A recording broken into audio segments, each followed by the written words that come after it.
What's up, y'all? Kofi Kingston here, and I would love to have a drink with Wrestling on the Rocks, depending on what that drink is, preferably non-alcoholic, you know? How's it going? I'm the Celtic Warrior, Sheamus. Soda. I would love to have a drink with Wrestling on the Rocks. Maple syrup.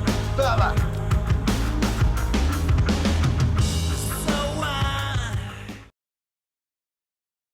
Man, I love Kofi. I love Kofi Kingston so much. Listening to that intro as we go in, and like just listing it off. Soda. Maple syrup. I forget what the other one was. I just heard it. I already forgot it. Guys, this is Wrestling on the Rocks, where every show is our first show because we cannot figure this stuff out. That is our pledge and our oath to you. What was it? Cannot, will not. Yeah. Cannot, will not, won't stop. Started at the bottom, stayed at the bottom. Now we here. Started at the bottom, now we're here at the bottom. I think it's how it goes. Yeah. Like if you drop like a brick, how it just slightly like bounces up. Like not like Super Bowl, but like a little bit. We're just there. Yeah. Like it kind of lands on a rock. Yeah. Like and if is that? Yeah. Like elevated? Yeah, old Simpsons when they're trying to abduct Homer with the tractor beam and it's just barely pulling him up like that. Just a little bit above it. Yeah. Guys, I'm Marsh. You can find me at Ref Marsh on Twitter, at MarshRef on Instagram. You can find us at WOTR The Show on Twitter, at Wrestling on the Rocks on Instagram. Klump, who the hell is you? I is Crybaby Klump. You can find me on them Twitters. Not often. If I am on there, assume it's because I need to sign in to something for some reason. Probably that my account's going to be closed up. But not often. Also, it's very, very... I mean, if you are seeing somebody hawking fake Ray-Bans, that could very well be me.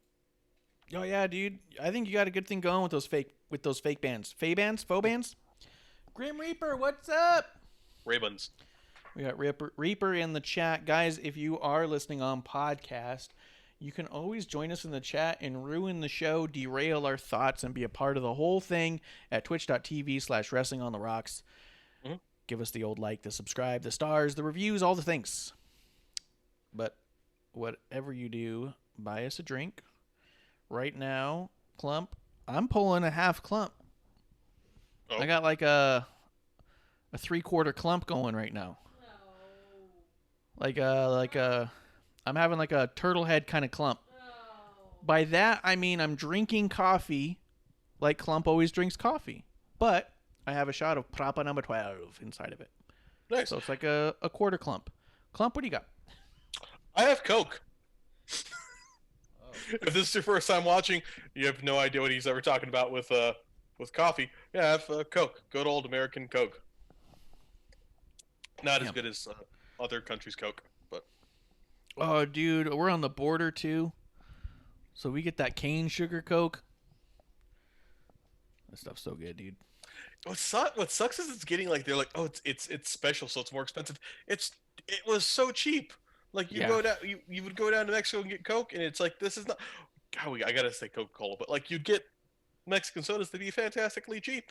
But no, now it's like $4 a bottle, and it's not that much better. Yeah, it's import, guys. Yeah. It's that fancy not Coke. Not exactly import. But, yeah, I'm having coffee with Prepper 12 in there, dude. I was trying to wake up a little bit for the show. It didn't work. Let's see. So that's what's in my glass. That's what's in your glass. Guys, that's us. I think, anything. Klump, how you doing? Massive burp as you said that. Nice. You're master of the mute, man. Master of the mute.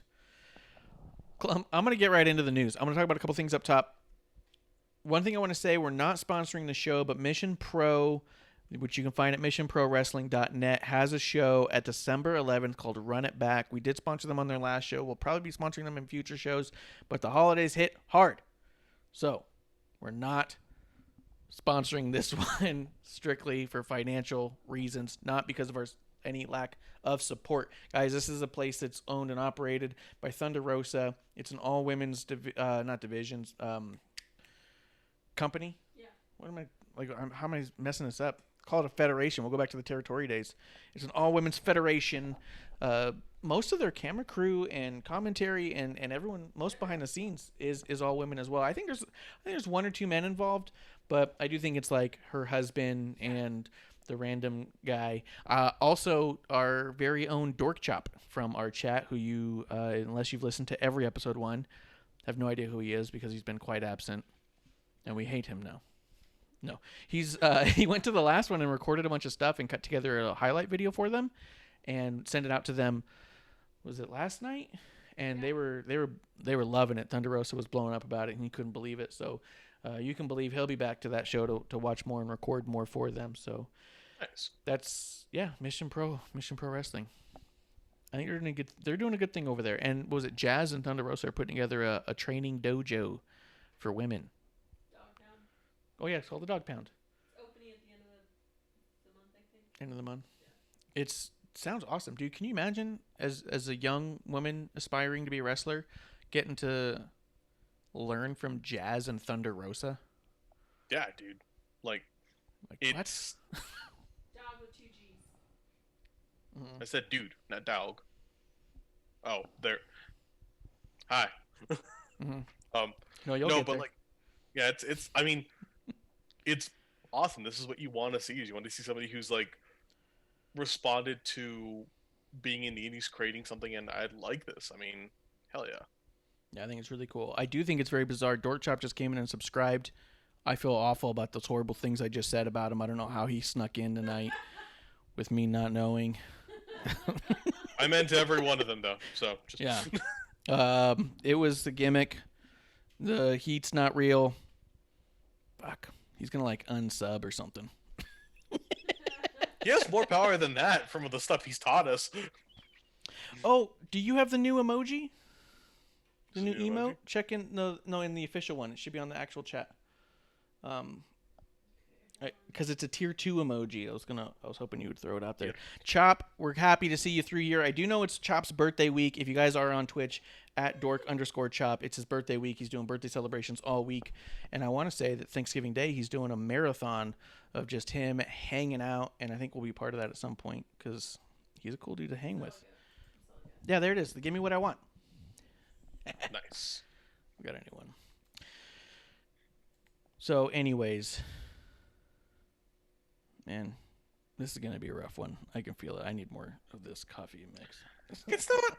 I mean, at least wrestles were okay overall over the The weekend. matches were all great. I think there was a lot of good matches this week. Let's get into real quick then. Let's give a cheers and a happy birthday to Beth Phoenix. Oh, Cheers, Beth Phoenix. They're making a new documentary about her too for the WWE Network. I'm really excited to see that. that'll be awesome. Yeah. Oh yeah. Love ourselves some Dork Chop. Isn't it? Would see. she be? I'm trying to Go ahead. think what other women's talent they've done. Like, I mean, that they've done like that kind of goes into that legend status where they're making like pieces about them. You know what I mean? It's actually a new series called Icons, and it's got like Yokozuna, That's awesome. British Bulldog, Beth Phoenix. I think it does actually, in a sense, not that she wasn't there. I think it does provide almost a visual of elevation where it's all like, hey, in case you guys didn't realize, this is where she's at. You know what I mean? Especially with new viewers, young viewers who just know her as a commentator. Fantastic commentator, by the way, on NXT. I do think the more and more I watch more and more wrestling, I do think my favorite announce team every week is Beth, Wade, and Vic. I think they're so good together. Nice. As a team, right? Let's see. I just want to get all the stuff that's like not really gonna be big discussions that I want to just say nice things about. This one I don't think it's gonna be much. Mike Bennett signed with Ring of Honor. Wait, hasn't he appeared in other promotions or? Not really. Like when he he's- showed up, he did some stuff with Primetime Live. Their UWF, not UWF, United UWC, I think. Yeah. He did show up on a couple matches there. He had a match against Nick Aldis to kind of reestablish himself as like a top indie guy, and I'm sure it was good. I don't know.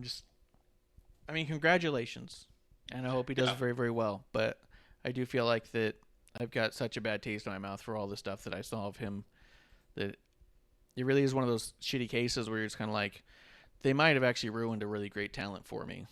And so it's hard for me to be all like, oh, I definitely want to see this, especially when it's like, hey, you haven't seen Mike Bennett since all that horrible stuff. Do you want to pay $10 to watch him tonight? I'm like, well,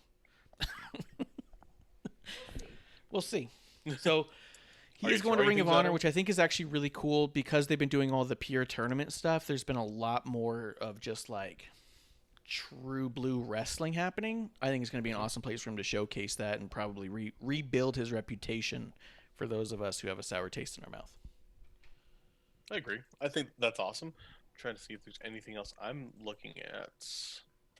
Wrestling news. Trish Stratus announced today she's going to be in a Christmas movie. So cheers to Trish Stratus in being in, was it Christmas in the Woods? Christmas in the Rockies? I think it's the Rockies. So cheers to Trish Stratus for that. She said it's on her bucket list. I would say of all the things I've ever thought I want to do before I die, never have I thought Christmas movie. Yeah. So if it was on hers, fuck yeah. Get it. Someone's got to make those Christmas movies because I don't want to make one. Christmas in the Rockies. Comes out Thanksgiving Day. It comes out Thanksgiving Day here in America. All right, I just got a couple more. We're going to knock out. Klump. Yo. The NWA is back. They're back, baby. They're back on YouTube, which so far as I can tell, based off AEW, is the most important network you can be on is YouTube. They got a new YouTube show called Shockwave. I do believe this is because it's not likely to be happening in the GPB studios at all. I think it's because we're going to not be seeing a lot of the same faces we saw on Power last time we saw them. I think they're trying to reestablish their identity without bringing any of the, I don't want to call it baggage, but any of the pre-expectations you'd have. They can't bring Power back with it looking and feeling any different. So they've got Shockwave coming.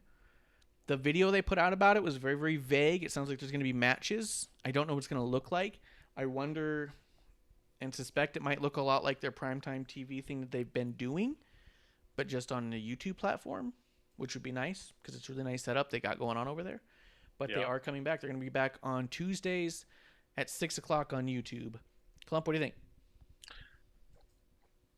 I like that. I mean, more content we want to obviously see any more we can. So hell yeah. Their content that they've, and they haven't put out a lot. I'm happy to see, a return to the old form. That's my hope. More matches, less. I didn't like the kind of show behind the show stuff they were putting out. It wasn't great to me. I miss a lot of their talent, so I'd love to see who's still there, who's performing, who comes in. Like maybe we've seen a lot of talent be, signed with AEW. Maybe because we're still having this kind of working relationship, we'll see Ricky Starks. We'll see, these people. Maybe we'll see AEW talent go to NWA. That's what I hope. Mm-hmm. I hope if they're going to have the NWA champion be an AEW superstar, I hope we see guys like the latest signee of AEW, Top Flight, also signed with AEW. And I hope that we see some of these guys, which congratulations to them as well. Dorkchop said it in the chat. As long as they can make it work, make money, and take care of their talent, more wrestling in more places is fine with him. And I agree. Fabtina does say it's hard to make money on YouTube, but getting that notoriety out there, visibility, giving those wrestlers a platform. Without NWA Power, I don't think we'd have AEW scooping up Eddie Kingston and Ricky Starks and Colt Cabana. Maybe Colt. Colt probably they would have. He's good friends with a lot of those guys. But Ricky, Thunder Rosa, Eddie, Allison Kay getting a platform? I don't know, man. I don't know if that happens without NWA. Not as quick. That's for sure. So I really hope that we do see more AEW talent pop up on NWA and maybe create some sort of like Battle of the Brands type concept or an invasion type deal. Sort of like how they started doing with the Villain Enterprises right at the end of Power before all this happened. Lean into something like that. Have a faction. Have Taz's faction come over and fuck up NWA. Oh, yeah. Maybe something that could happen and... Impact can get involved? We haven't seen it too much because of, things like question mark and Aaron Stevens, but maybe make NWA, because a lot of their matches did go to proper ends, they could inject a bit of seriousness. You'll have AEW talent go over there, and it's like, shit, they're having great matches, and it makes you connect with them more. Maybe they can make a working learning relationship back and forth, Yeah. Tighten up a lot of them screws over there. Yep. Can you imagine they try to do like a musical and NWA just like record scratch?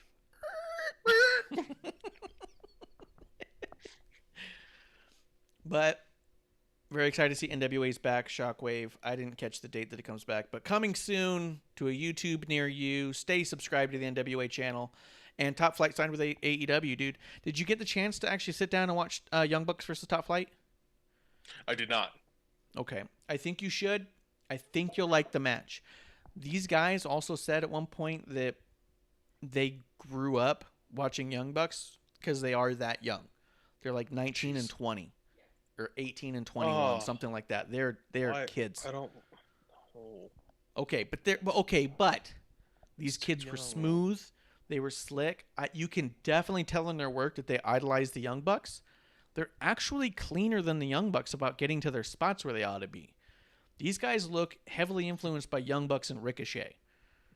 How do you naturally get from one point to another point? They had unlocked. They never seem to be in a weird place for no reason, which is something I constantly get annoyed about, especially in Young Buck matches. Why are they standing over there? Oh, they're waiting for the spot. There's the spot. That took a long time to wait for that. You know what I mean? These guys were a lot more naturally at that. So I do think that in some regards, I think, hey, maybe more Young Bucks isn't the best thing for them to really tune it up. But they're very, very young, and they're in a big company, and that's huge and awesome.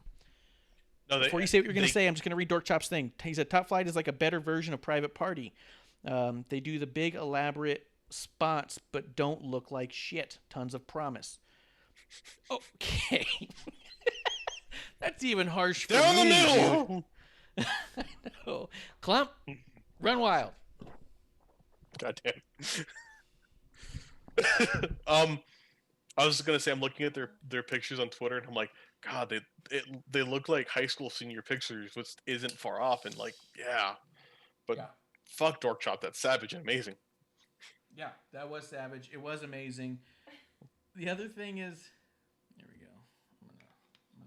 I'm throwing some pumpkin in this drink. We need to get more of this, by the way. We're gonna be out by Thanksgiving, and that's gonna make Thanksgiving a shitty day. Okay. I will make it shitty. Okay. I'm just kidding. I believe it. Yeah. More cream, the better. No. But let's see. Hold on. Private Party. So I wouldn't say that they just don't look like shit. I would say that they're a lot more coordinated and a lot less reliant on the other person. There's some of that stuff where it's like they're obviously cooperating, and Private Party is heavy in the cooperation and please help me do this move on you. And the other guy says, well, of course I'd help you do this move on me. Yeah. They're fantastic. I really like Private Party's characters, but their in-ring work makes me mad every time. And that's I appreciate that, Dork Chop. Here's the thing I thought they did that was, to me, a bit of it, and I talked about it briefly in the last one. I really wish, with as good as that video package was and how much I liked it, that they just didn't say, well, we tweeted at Young Bucks and asked for a job, and they basically said yes. And you're like, okay. But that's for another show. That easy. Yeah, exactly. If it's that easy. Can you guarantee 42 a year? Cool. But that is for our Thursday night chaser show. Yeah, can you do 32? Which we not have this. We are not likely to be doing any kind of chaser-like show this week. If we do any kind of Thanksgiving thing, it'll just be because me and my brother are bored and want to hang out on Twitch. So if we do a show, it'll be because me and my brother want to hang. We'll make it a family affair, probably talk about old wrestling. But we're not going to be doing a review necessarily because Klump doesn't want any part of us around Thanksgiving. He says the holidays are for people who make him happy, and that's just not us. Holidays are for family, not bullies. Not bullies. I mean, with my luck, I'm going to be somehow roped into cooking. And I'm like, okay, that's not... Yeah. Damn it. Let's see. I'm going to read this final thought by Dork Chop about AEW, and then we're going to move on to the last thing. Although Grim Dork Reaper Chop really final wants us thought. to talk about Drew McInfart. Grim Reaper's in the chat just dying for us to talk about Drew McInfart, who is, quite honestly, could have been the name of our champion on this show for ever since first episode. Yeah, you know we'll get to it. Oh, I cannot wait to Drew upsetting. McInfart all over this thing. It's upsetting that a slip of the tongue beat what would have been our joke. Like, Yeah, but here's just it. That joke doesn't work without the slip of the tongue. You can't just go around calling him Drew McInfart and not sound yes, like you're you being can. dumb. Have you been in 5th grade? Yeah, but it sounds dumb in 5th grader, but once there's a slip of the tongue, it's canon. It works now. If I just been calling him Drew McInfart, they're like, oh, why don't you just call him Drew Poopy Pants? And you're all like, oh, maybe I will. And then where have we Drew got? fuck. Yeah. Just keep Dorchop does say, face. that being said, Top Flight had one of the better introductions for a new talent that they have done, which I 100% agree. That promo package was much better than just roll someone out there for no reason and wonder who they are because I don't watch all the indies. 100% times 2, still 100% because you can't have more than 100% of something. That's the entirety of the percentage. I agree with Dorkchop on that one, that this was the best introduction they've had of everyone. I'd even say it was better than the introduction of Thunder Rosa, although I liked that they left that little mysterious edge to Thunder Rosa. This made me rooting for someone who I didn't know before going into it. So, really good job on that. I just wish they didn't say, we tweeted at the Young Bucks and now we want a Young Buck match, and the Young Bucks said yes. And Young Bucks went, yeah, we could kick their ass.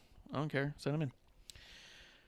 I'll do that. Club? I mean, like, hey, I'll go in. Like, I'm a bigger guy than either of you. Like, by weight, I weigh probably more than both you sad little bastards.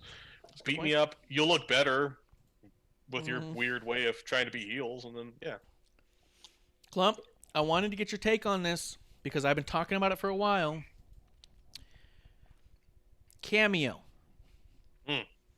for the WWE has showed up. On Cameo, suddenly we got Undertaker on there for $1,000 a pop. They sold 30, and they sold all 30. They made 30 grand on the Undertaker, and a lot of those clips were not that long, man. 2 minutes or less. Some of them were less than a minute. I couldn't believe it. But they wore all Undertaker. Once you go to WWE on Cameo now and you look up WWE, a list of people shows up, man. You got Undertaker, you had Lawler, Mandy Rose, Ric Flair, Street Profits, Mojo, Robert Stone. There's a bunch of people popping up on Cameo again. Kayla and Charlie both are back on Cameo. Some of their prices are the same. Some of them are a little lower. Some of them are a little more expensive.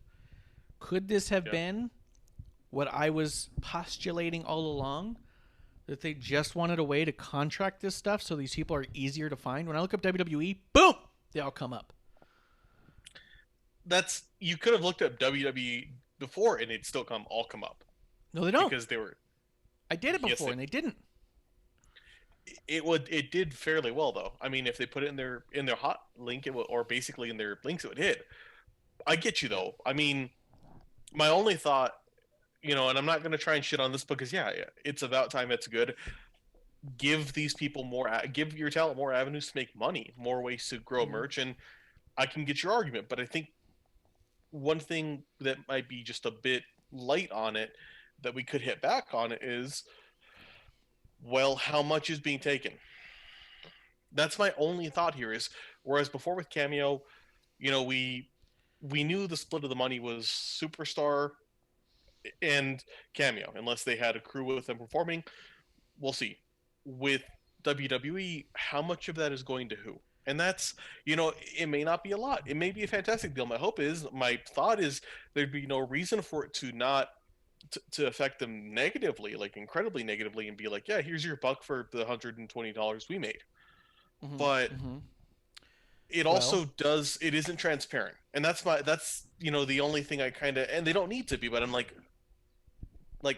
yeah, but I don't know, saying it makes it easier to find. I feel like a better way of saying it is we're giving this back to them with our controls, our ability to ensure that, they meet our standards, they're not, and that I can get more. That's a better argument to me than like, it's easier to see.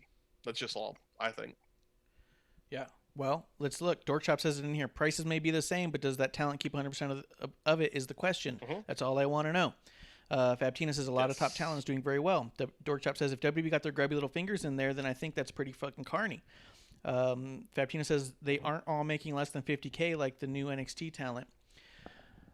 These are all good arguments, and bottom line, I don't understand contracts. This is a contract deal. You're dealing with personas selling their voice and persona behind the company's back that owns the persona.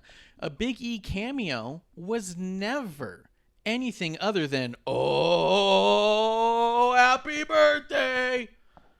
It's always been the talent and the character.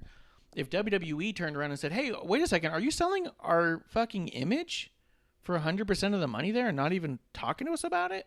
I can understand from a business standpoint where they might want to say, how about we talk about this before we just do a bunch of this? Mm-hmm. Them getting their hands in it is no more than any other massive company monitoring their talent in some way. Remember all the Disney stars?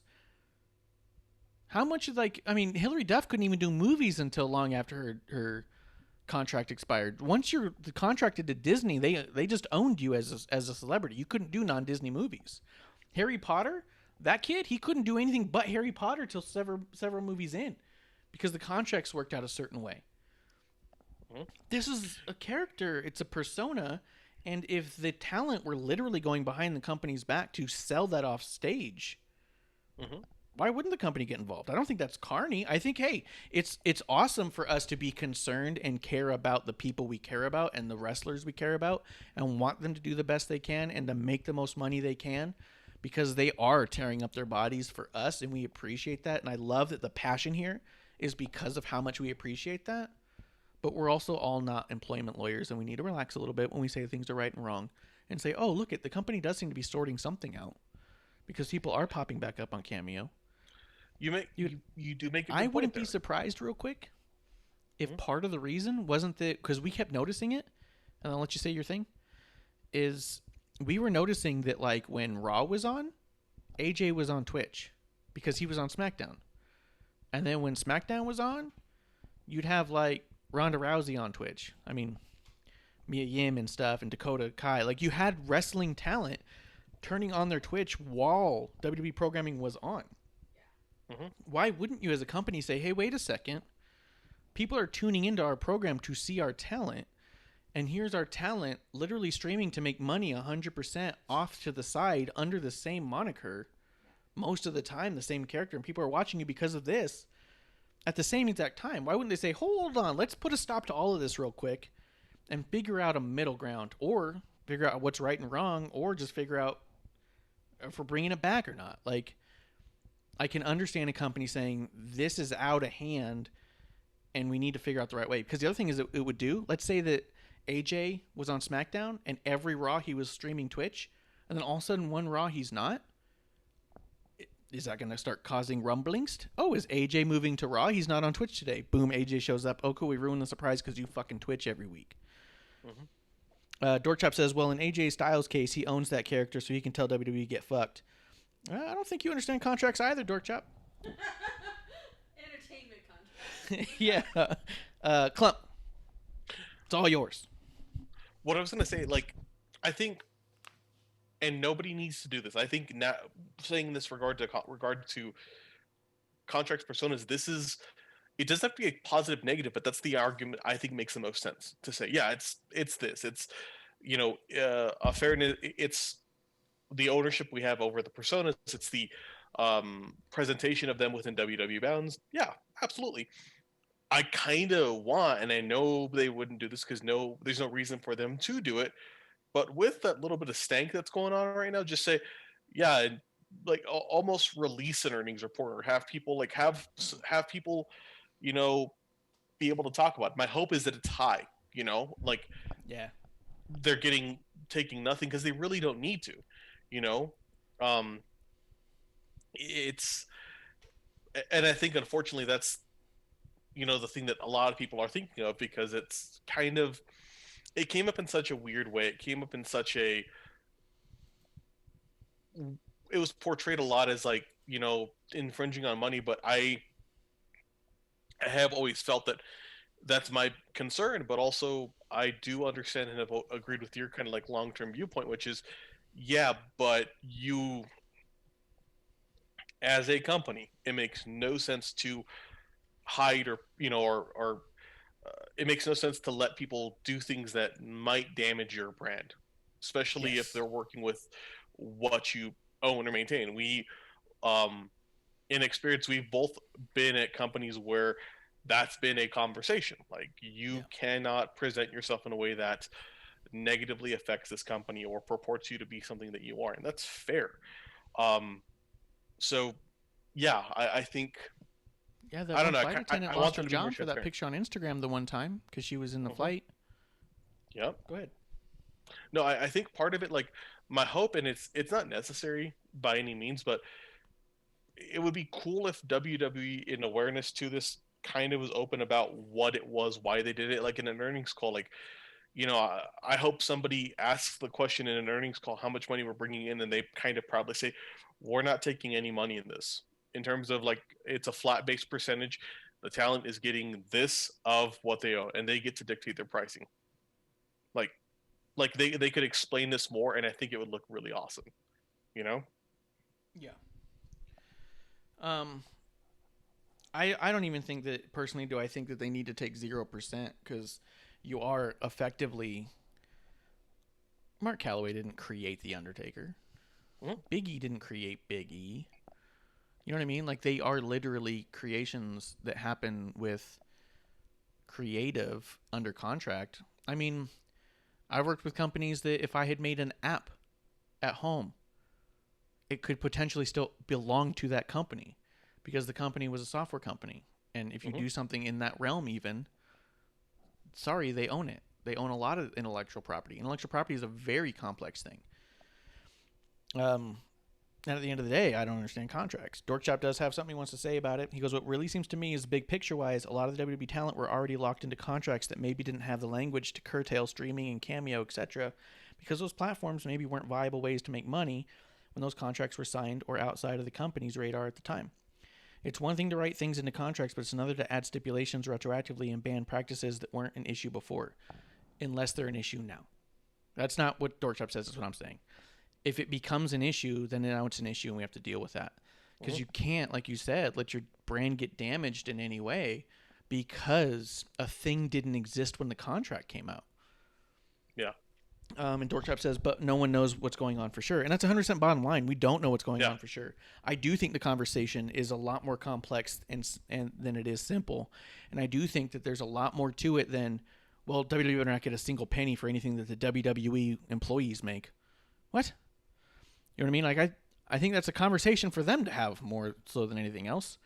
And we've even seen, let's see, all I know is that contract signings always end violently, Grim Reaper says.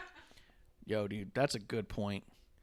If every contract signing in the WWE was just like their televised ones, Mhm. I'd be thrilled, dude. I couldn't wait to sign a contract with them. You imagine you're like sitting there about to sign a contract, you're just like looking around, like who's gonna throw me into the thing? You're like, Well, like your ability to negotiate is like you just throw like an HR person through a table. Okay, I guess we'll just let you work indies, or you could do that cameo stuff. Don't worry about it. He beat the shit out of me, Frank. yeah, absolutely, yeah, he beat the shit out of me. Dorkchop does say, I'm a pro-union commie scumbag, according to my father. Do you guys have the same dad? Are you guys brothers? Right? Clump? Yep. Well, hey, no, my So- dad is a pro-union commie scumbag, but like so am I. Oh, okay. Yeah. He goes, so I'll usually take the talent side over the companies in these situations. Dorkchop, because you've been Hollywooding it for so long, and big star Hollywood Dorkchop, big star Twitch phenomenon Dorkchop. You've missed a few of our conversations. Our producer has a degree in union and labor stuff. It's complex. All of it's complex. So it's not that we're against unions, but we also know that there's two sides to unions. I've definitely been a part of several unions myself in the different career paths I've been on. And that's part of my argument, is that you don't know the union's focus. I've been in a union that was reducing benefits for the company and trying to get away with it in other ways where it's like, oh, yep, you guys lost all this dental, but you're allowed more overtime. And you're like, that was your negotiation? You just don't know what the union's going to stand up for. And I do think that the union is also not always the answer. It's always on the table to talk about, I think. And in this case, it's not always on the table to talk about. But you just don't know. Some unions are created to protect the company. Some are created to protect the employee. And that's my fear, is that it's too easy for us to say, well, if there was a union, this wouldn't happen. You don't know that. Sometimes they're just as bureaucratic as companies. Yeah, absolutely. Sometimes they're just as bureaucratic as companies. For all we know, the union could have stepped in and said, hey, we want medical and we want third-party everything. And then walked out and said, hey, guys, we got you medical. All your third parties got to get shut down 100% and it's not coming back. You just don't know. You just don't know. So I do think that, yeah, unions something that should be talked about, but I also think that, like, hey, unions are just as complex as contracts, and I don't understand contracts. Especially in entertainment.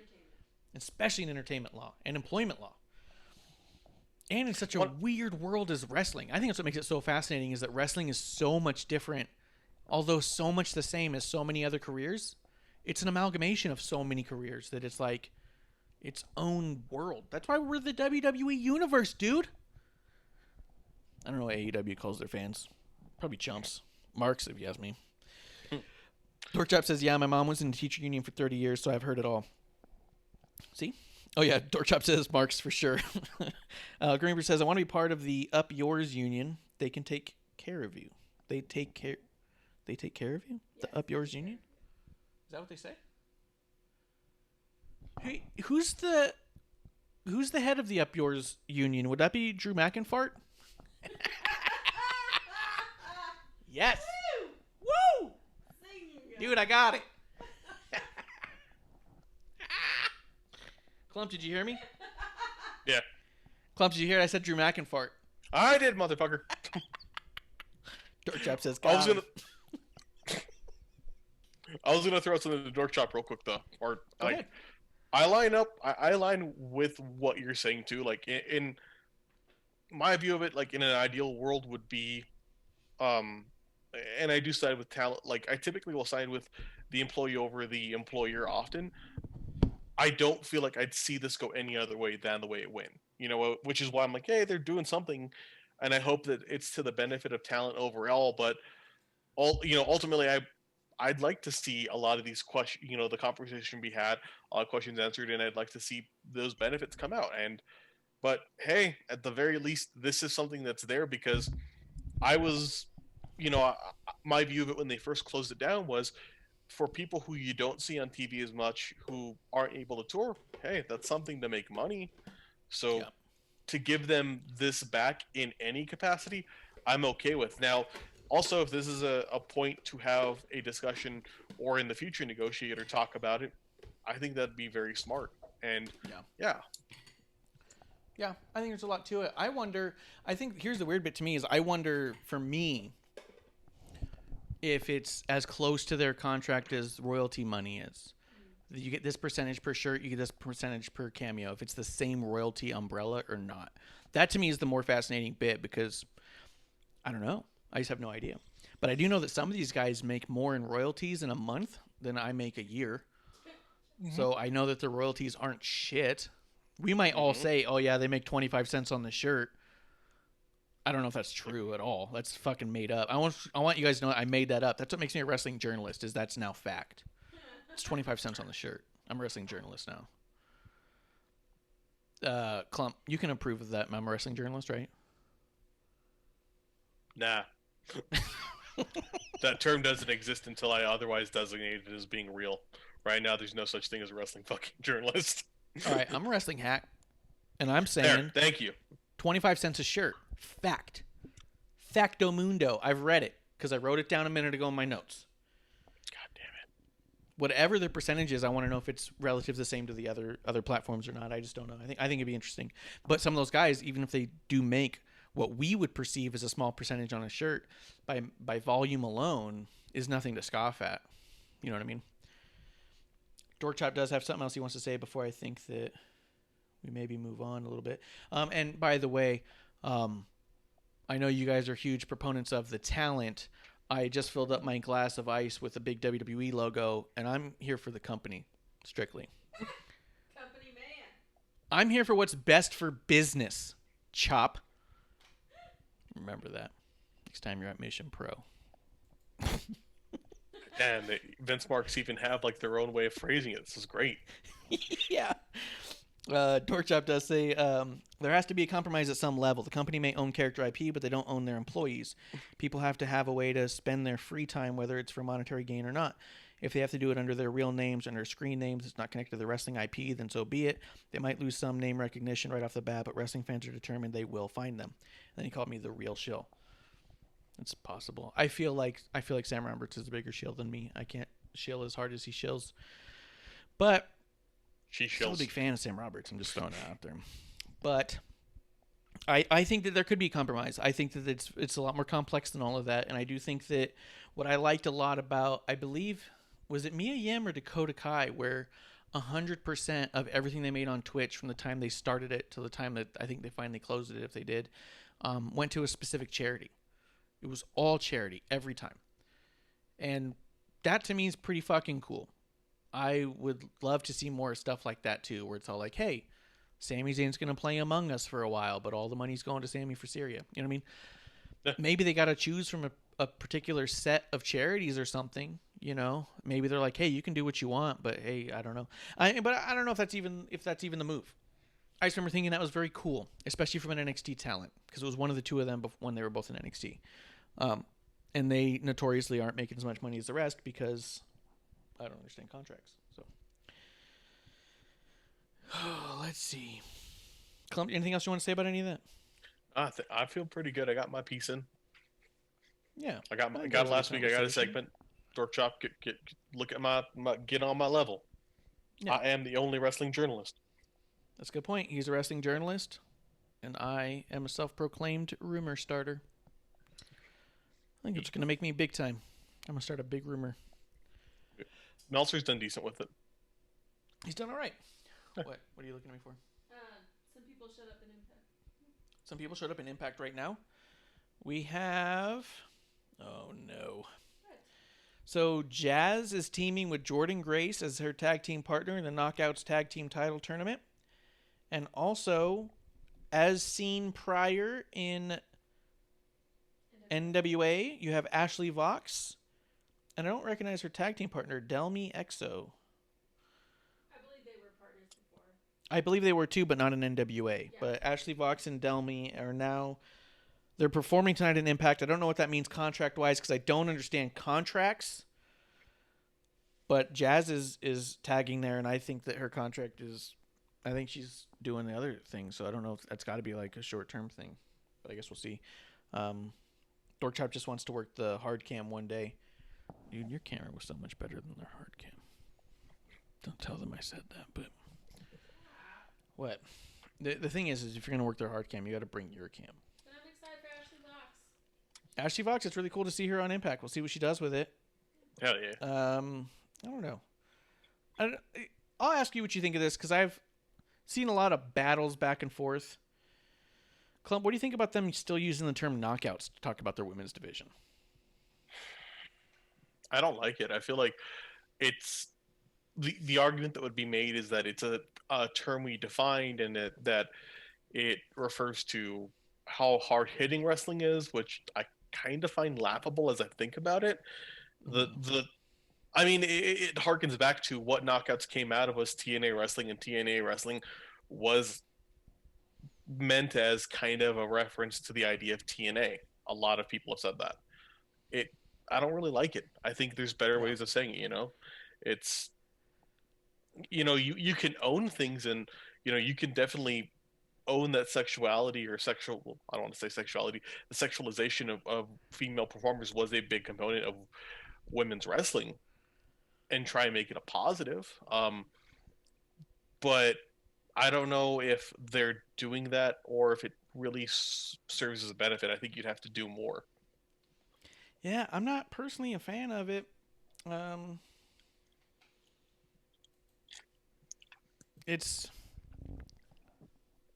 I don't know. Like you said, I think it does harken back a lot to the Divas thing. And I even know that there's a lot of women who were around in the Divas era who goes, Divas wasn't a bad thing. I don't think that it necessarily is negative. I think that there's a lot of negative around it. And I think there's a lot more positive in getting away from it than there was positive by finding empowerment within it. There is empowerment and positive. Oh, God damn it. Positivity. Power positivity. Oh my God. Oh, Klump, I'm Just sorry. peanut butter. I talked over that a little bit. We didn't get to catch it all. There is a lot of positivity to be found in finding empowerment in terms that would otherwise be degrading. However, I personally find more power of positivity and empowerment by finding ways to move past things that could otherwise be determined as degrading. I think that I saw the women from the Knockouts just beat the shit out of this dude verbally online because he was all like, can we move past the Knockouts and start calling them wrestlers or talk about them as stars? Can we do something else? And just all of the women in the Knockouts division were like, fuck you, dude. They said, we find empowerment in it. We think that it's incredible. It's this and that. It's a tongue-in-cheek entendre. It's literally a double entendre. We think you guys can punch, but we also want to fuck you. Yeah. What? Mm-hmm. Oh. Why does it have to be part of the headline? You know what I mean? Yes. So, and Dorkchop says it here, any connotation other than women seems to just be condescending these days. If you need some goofy name to sell your women's division, then it probably needs more work than AEW's. Yeah, Oh. heels? Come on. Yeah, heels. Heels. Come on. Get it? Because heels. Get it? They wear heels. Get it, heels? What do they do, bake sales? Get the fuck out. Sales. What dumbass company's calling them heels? AEW. Oh God. Really? Although I need to Grim watch Reaper more of says this the shit, smoke but is then I better don't than the watch it. power of positivity. It's fucked up, dude. Too soon. Too soon. And Dorkchop says he's an AEW shell. But yeah, I think that I think it's like that. If you're using a double entendre to sell your women, maybe you should stop selling women Yes. and start selling wrestlers who have something important to say. It's a bit old hat. It's unnecessary now, and if you're gonna make the joke, you got to do other things. If you're gonna make it an argument that it's being owned or that there's a benefit to, you need to do other things to make it better. And I think it's if the Knockouts division meant a lot, we wouldn't have made such a big deal about Tessa going into the men's division. I was about to say that, dude. Like, this is the company that strapped the world title, took it off of Brian Cage, the Machine, and put it on Tessa Blanchard to say she can represent the company of wrestlers as the face of a wrestling company. She got out of the Knockouts division because she was bigger than that. Why can't all the women there be bigger than that? And that's exactly it. It's like, why is this person bigger but not everyone? And I get it. Like, I thought it was crazy they were eviscerating him, just being like, we find power in it. Yeah, you kind of have to. You don't have a lot of choice. You either do or you wallow in it. Dorkchop says Knockouts is also the name of a strip club / sports bar in my town, so yeah. Also, Dorkchop, how are their wings there? Fabchina says, I was about to mention the stripper argument, but thought nah. Do they have a 24-hour omelet bar? Yeah. What is their lunch special that's your favorite? Of which day of the week do you prefer specifically, Dorkchop? What weekday has the best shift?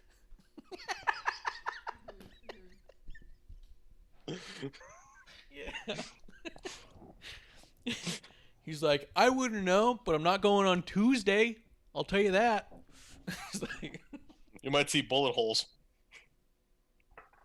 Don't call me out like that, bro. yeah, Dorkchop, don't call me out like that, bro. Yo, we had one out here for a long time called the Candy Store.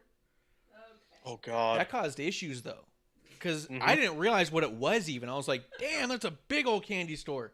I was like, I bet you I could find that German chocolate I haven't had since Germany. That place is huge. As I parked and started walking towards it. I'm like reading the sign a little bit. I was like, Oh this no. This is not the candy I thought it was. But I'm going to go in and confirm.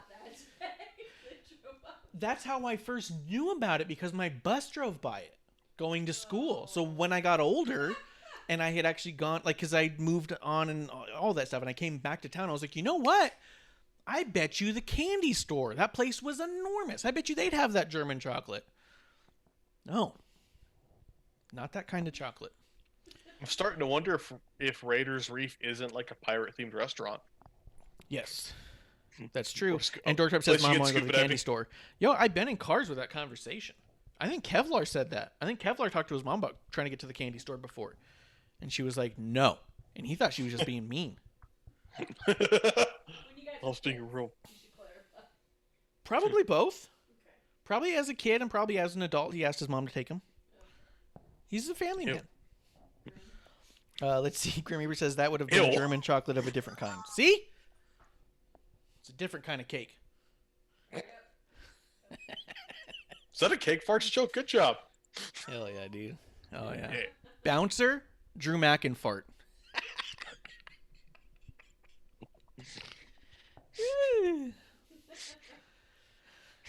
Damian Oh. Priest is DJ.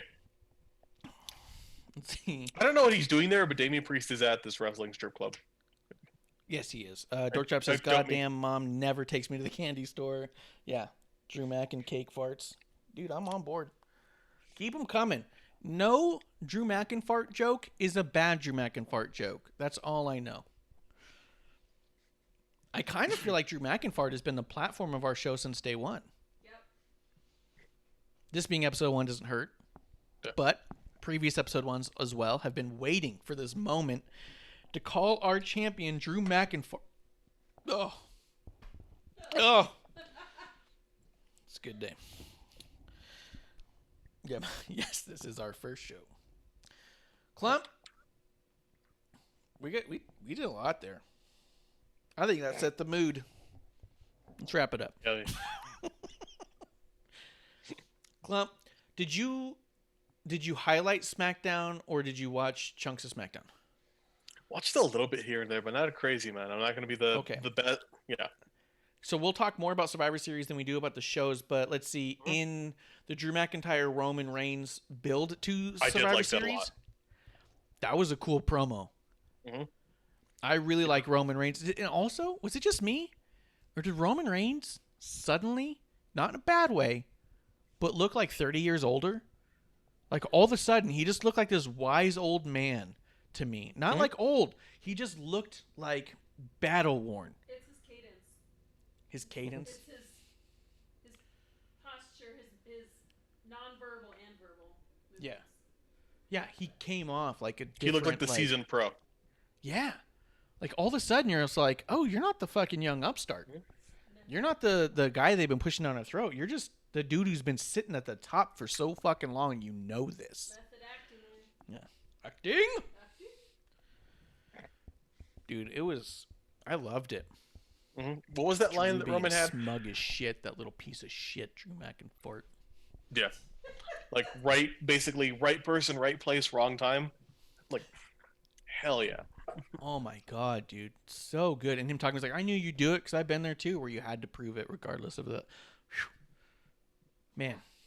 What I love about this, and I'll say it again, I've said it before, what I love about this story going on with Roman is that it throws it in our face what Vince knew all along. We're all going like, oh, wow. Wow, Roman's good now, right? Wow, I didn't know. Wow. That's what all the fans sound like to me. Where Vince is all like, you pieces of shits, I've been fucking telling you. We saw that at the live event. We were saying how good he was. Yeah, I've talked about it ever since that live event, like 2 years ago.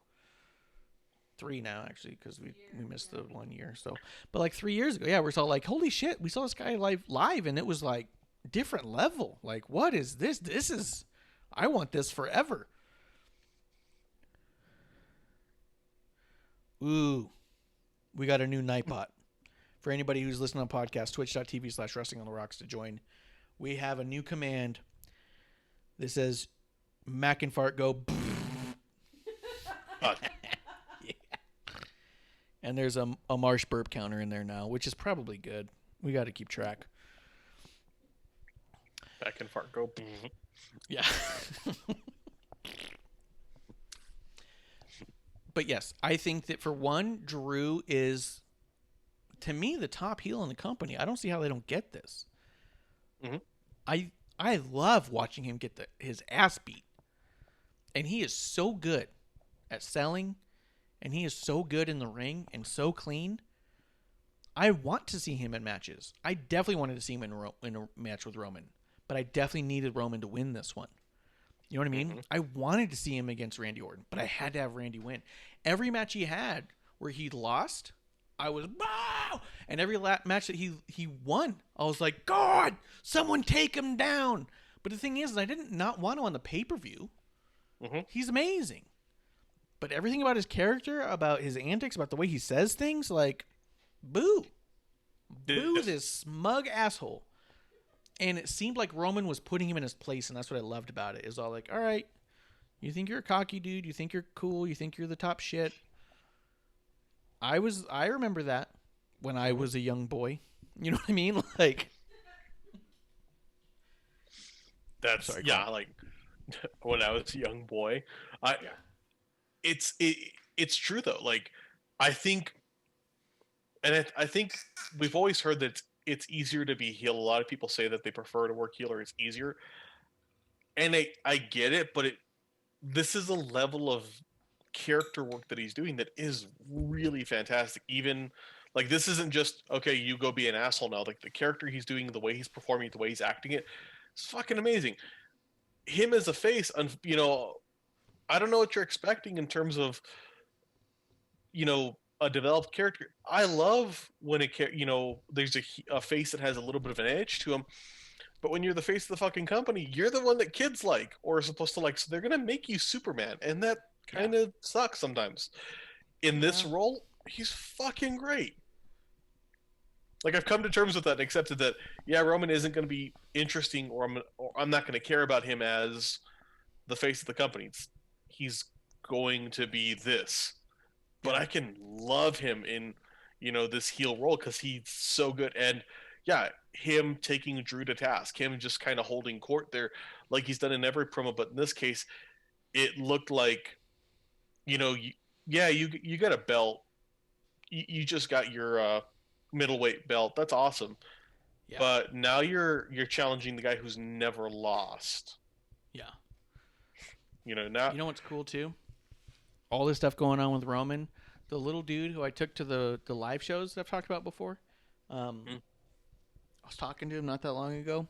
He's not as big of a wrestling fan as me at all. But he does put up with it and has a good time with it because I like it and we like spend time together when we can. And I get that too.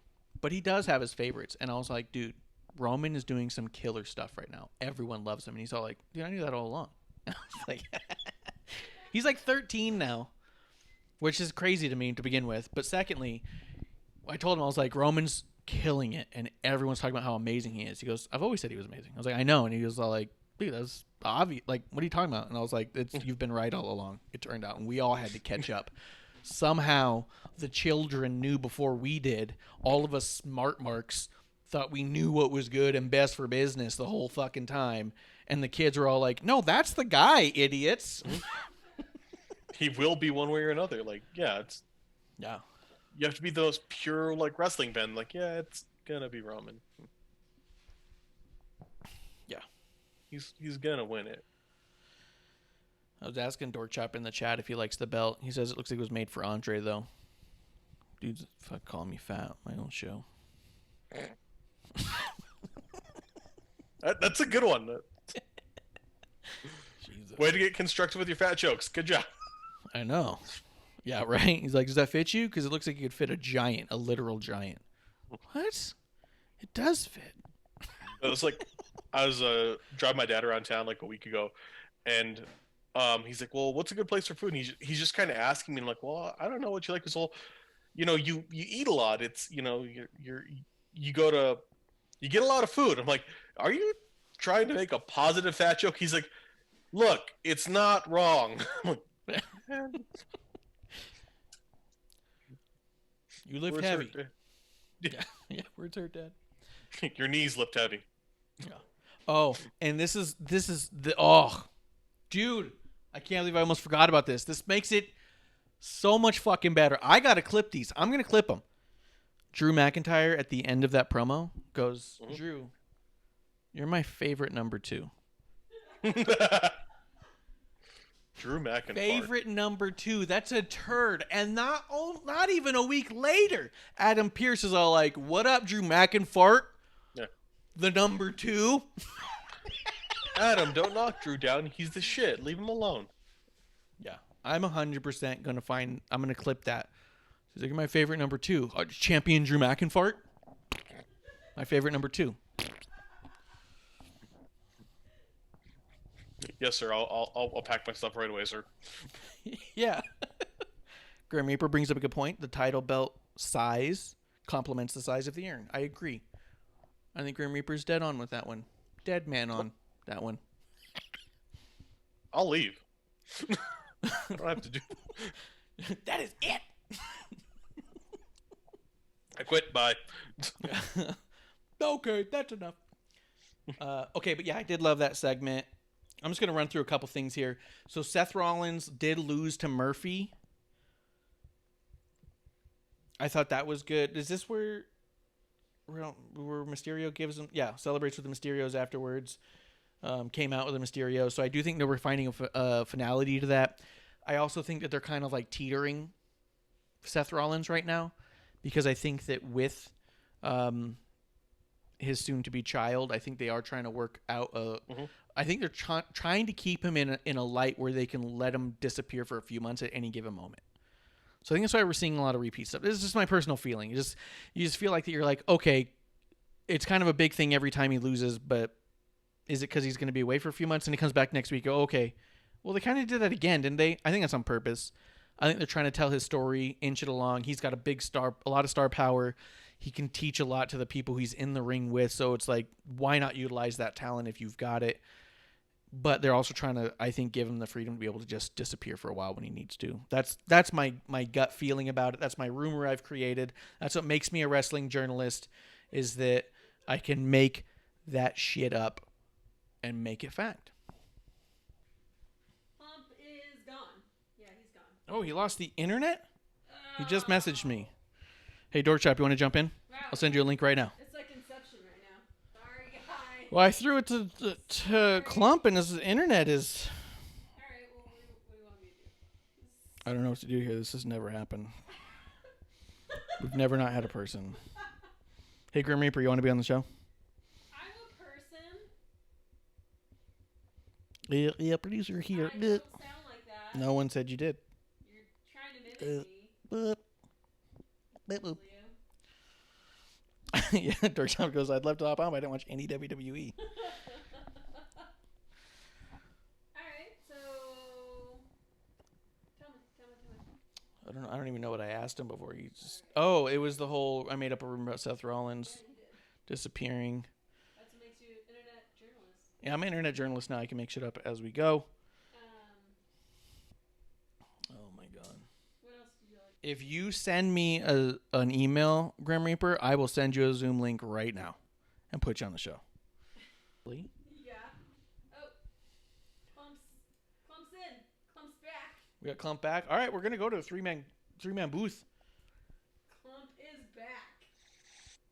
Klump. Yay. Internet Smells sucks. like Klump. It must be us. How you doing, Klump? How's it been? That was fun. Internet sucks. I'm gonna let you know right now. Grim Reaper is still joining the show. He's gonna be our 3-man group here. Nice. So that was he came in. He came in to swoop the day away. To save the day. We don't know that yet. It is our show. That even in best circumstances, is this saving anything? Yeah. This is extending a problem. Exactly. Like, sometimes you just got to put it down. It's saying something over Klump's face. Does that mean somebody's in the waiting room? No. Okay. It just said something over his face. I didn't know what it means. Klump, did you hear what I said about Seth Rollins? That he's leaving because baby? More or less, I think that's why we keep kind of seeing the way that we're seeing it booked, is that it's always it's meant something to, that could disappear for a while. Yeah, it's like he had an impactful role in the Survivor Series match, but not a critical role that he has to continue on. Just something where he can, like jump back in when he's ready. Yeah. I feel like everything he's been doing right now is a is this it? You know what I mean? Here we go. We got him. We got him. He's joining. Boom. What's going on? He's on. Grim. Okay. Grim, go ahead. Hello. Plug your handle right now. Let people know where they can find you on Twitter. Twitter. Grim Reaper 2185. There you go. Boom. There it is on Twitter. Hey, Grim, what are you drinking? What's in your glass? Listen, man, I'm just rocking the seltzer sparkling right now. Boom. That's 100% all we ask. It's not about what you're drinking. It's about who you're drinking with. You're all caught up now. Now we know the backstory of Grim Reaper from the chat to the screen, straight on the podcast. Guys, if you're listening on the podcast and you want to know how wild being in the chat could be, twitch.tv/wrestling on the rocks. If Klump clumps up, we might just put you on the show, dude. Forget it. And that's Hold on, not uncommon. Yo. Go ahead, Grim. I was saying, what's going on, Klump? Hey, welcome back. Thank you. Yeah. He made it back. He fixed his own internet. That's why we like him. Brought to you by Cox Internet with Gigablast. With Gigablast. Let's see. So I'm just looking through SmackDown was there any specific highlights, Grim, that you wanted to make sure that you felt like were really notable about SmackDown? Because I'm looking at it. Natalya defeats Tamina. Carmella attacks Sasha for the third straight week, which I'm actually really excited about. The idea of a Sasha Carmella program. I first things first, I just want to talk about the last chapter for Seth Rollins. Yes. Having the match with Murphy and Rollins, that was, of course, a barn burner, as no surprise there. But just how that was the final chapter, and then in Survivor Series we had the final chapter where he's going to be off for a little while now to be a papa. But that match on Friday was awesome. Dude, they do so well together. It's crazy. Did either of you hear Buddy Murphy on After the Bell? No. He talked about how a lot of this program with him and the Messiah and the Disciple, there's a lot of reality based in there, because Murphy's like, I really do want to be the second coming of Seth Rollins. He goes, I want to be that good. I want to be the next best wrestler that's ever been. Like, it was kind of cool just the way he broke it down that way. And then when you see their chemistry in the ring, yeah, phenomenal match. Fantastic. I had no problems with seeing them fight it out again. I don't know, just seeing even how SmackDown went, do you really think we're not going to see him for the next few months, or do you think he's going to keep popping up until the baby pops up? That's amazing. Don't be gone until it fires it out. Right. I think it's well-deserved time off. I mean, he's been on TV and all the way through, even through the injury from a few years ago with his match with Triple H and that whole thing. Like, he's never really taken like a hiatus or a little vacation or something. So he deserves it. So do what he's got to do, be a papa, and then come back fresh. Yeah, I think it'd be really good. Do you think? No, there's no way. I was about to say, do you think that they make their return on the same kind of week, Becky and Seth? But there's no way. You'd have Seth come back before Becky. Yeah, I mean, that's wishful thinking, but yeah, no. Right? Or can you imagine if Seth just sits out for long enough that Becky comes back before Seth? That'll blow everyone's mind. I think so, because they did try doing that. Was it a year ago where they were both the champions and they tried doing that awkward, like they were tagging together, but they didn't say they were together. They tried to get that energy, but it just never really took off. Yeah. It didn't. There was a lot going on there, though. I think that the problem was is that I really felt like, I think we talked about it at the time, Seth was just flat out not as good as Becky was when it came to the mic. And he knew it. In the chronicle they did about him, and there was a 24 or something, he talked about it. He goes, she's just so good. He goes, I just wish I could be that good. The audience, and we were part of it, was really on the fence about, do we really like this version of Seth Rollins as our champion? And watching him just be upstaged by Becky didn't do him any favors. And all it really did was make the entire audience, but I don't like to speak for everyone, that it really came off as like, oh, you're really not that good. We really don't like you really do sound phony. We really aren't behind you all of a sudden anymore. And that's what started the whole everybody shitting on Seth thing, which I feel bad about in hindsight. But at the time, I booed the shit out of that guy. Feel bad now, but not then. Yeah, not that I feel bad at all. I was at WrestleMania 35 in New York with when Rollins and Lesnar started off WrestleMania and everything, and it was a lot of the fans around me and everything were just like, kind of like, they're more excited to see Lesnar than, oh, Rollins, okay, he won. Like, just like the fire really wasn't there, no pun intended for Becky, but there wasn't really a connection there. And then as he went along, which, hey, he stuck the landing though, because at the end he used the Monday Night Messiah as kind of his turning point. Oh, the fans never embraced me, so I'm not going to embrace them, and kind of pivoted that way. Yeah. And I thought it was phenomenal that way. Let's see in the chat real quick. Faptina says, acting is hard. Becky studied seriously in New York City. That's a hell of a place to train in the first place. And Bluebird says, meanwhile, Seth was wrestling, which would explain, obviously Seth is tremendous in the ring, but people just have a hard time getting behind him. I was at Royal Rumble right before that Mania. And when Seth won, actually before Seth even won, everyone around the area was talking about, like, well, it's going to be Seth, right? It has to be Seth. And I was like, why does that have to be Seth? Why can't it be somebody else? And everyone went, well, then who else? And I was like, They're like, yeah, see, so it has to be Seth. And I was like, fuck. And it just felt like we got Seth because there was no other options. What? I think we still got Graham. Graham, you still there? Yep, okay.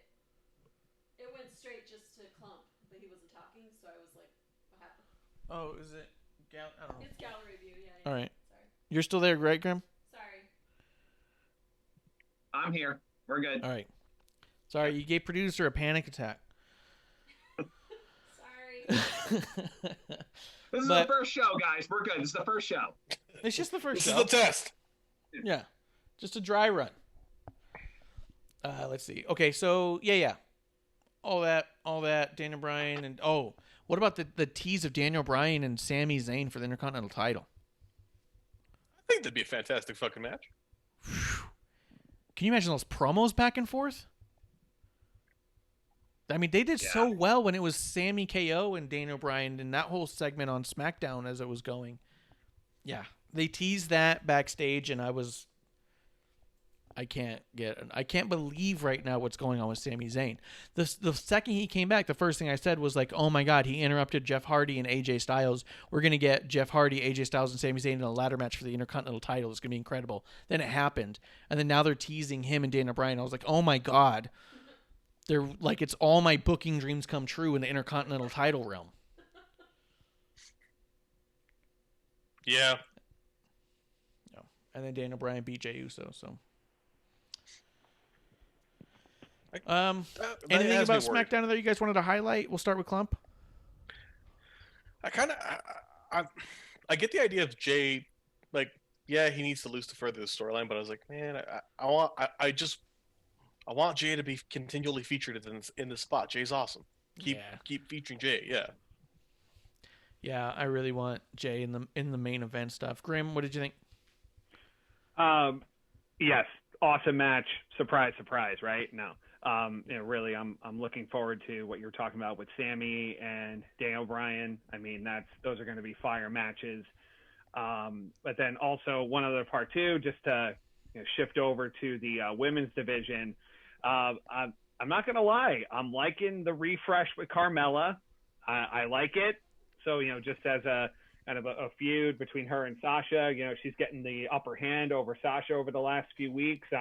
I'm feeling it. I know it's kind of a wait and see approach. We'll see how it goes when they get in the ring and have a match or two. So, but so far so good on just, again, the repackaging of Carmella and, shooting her to the top.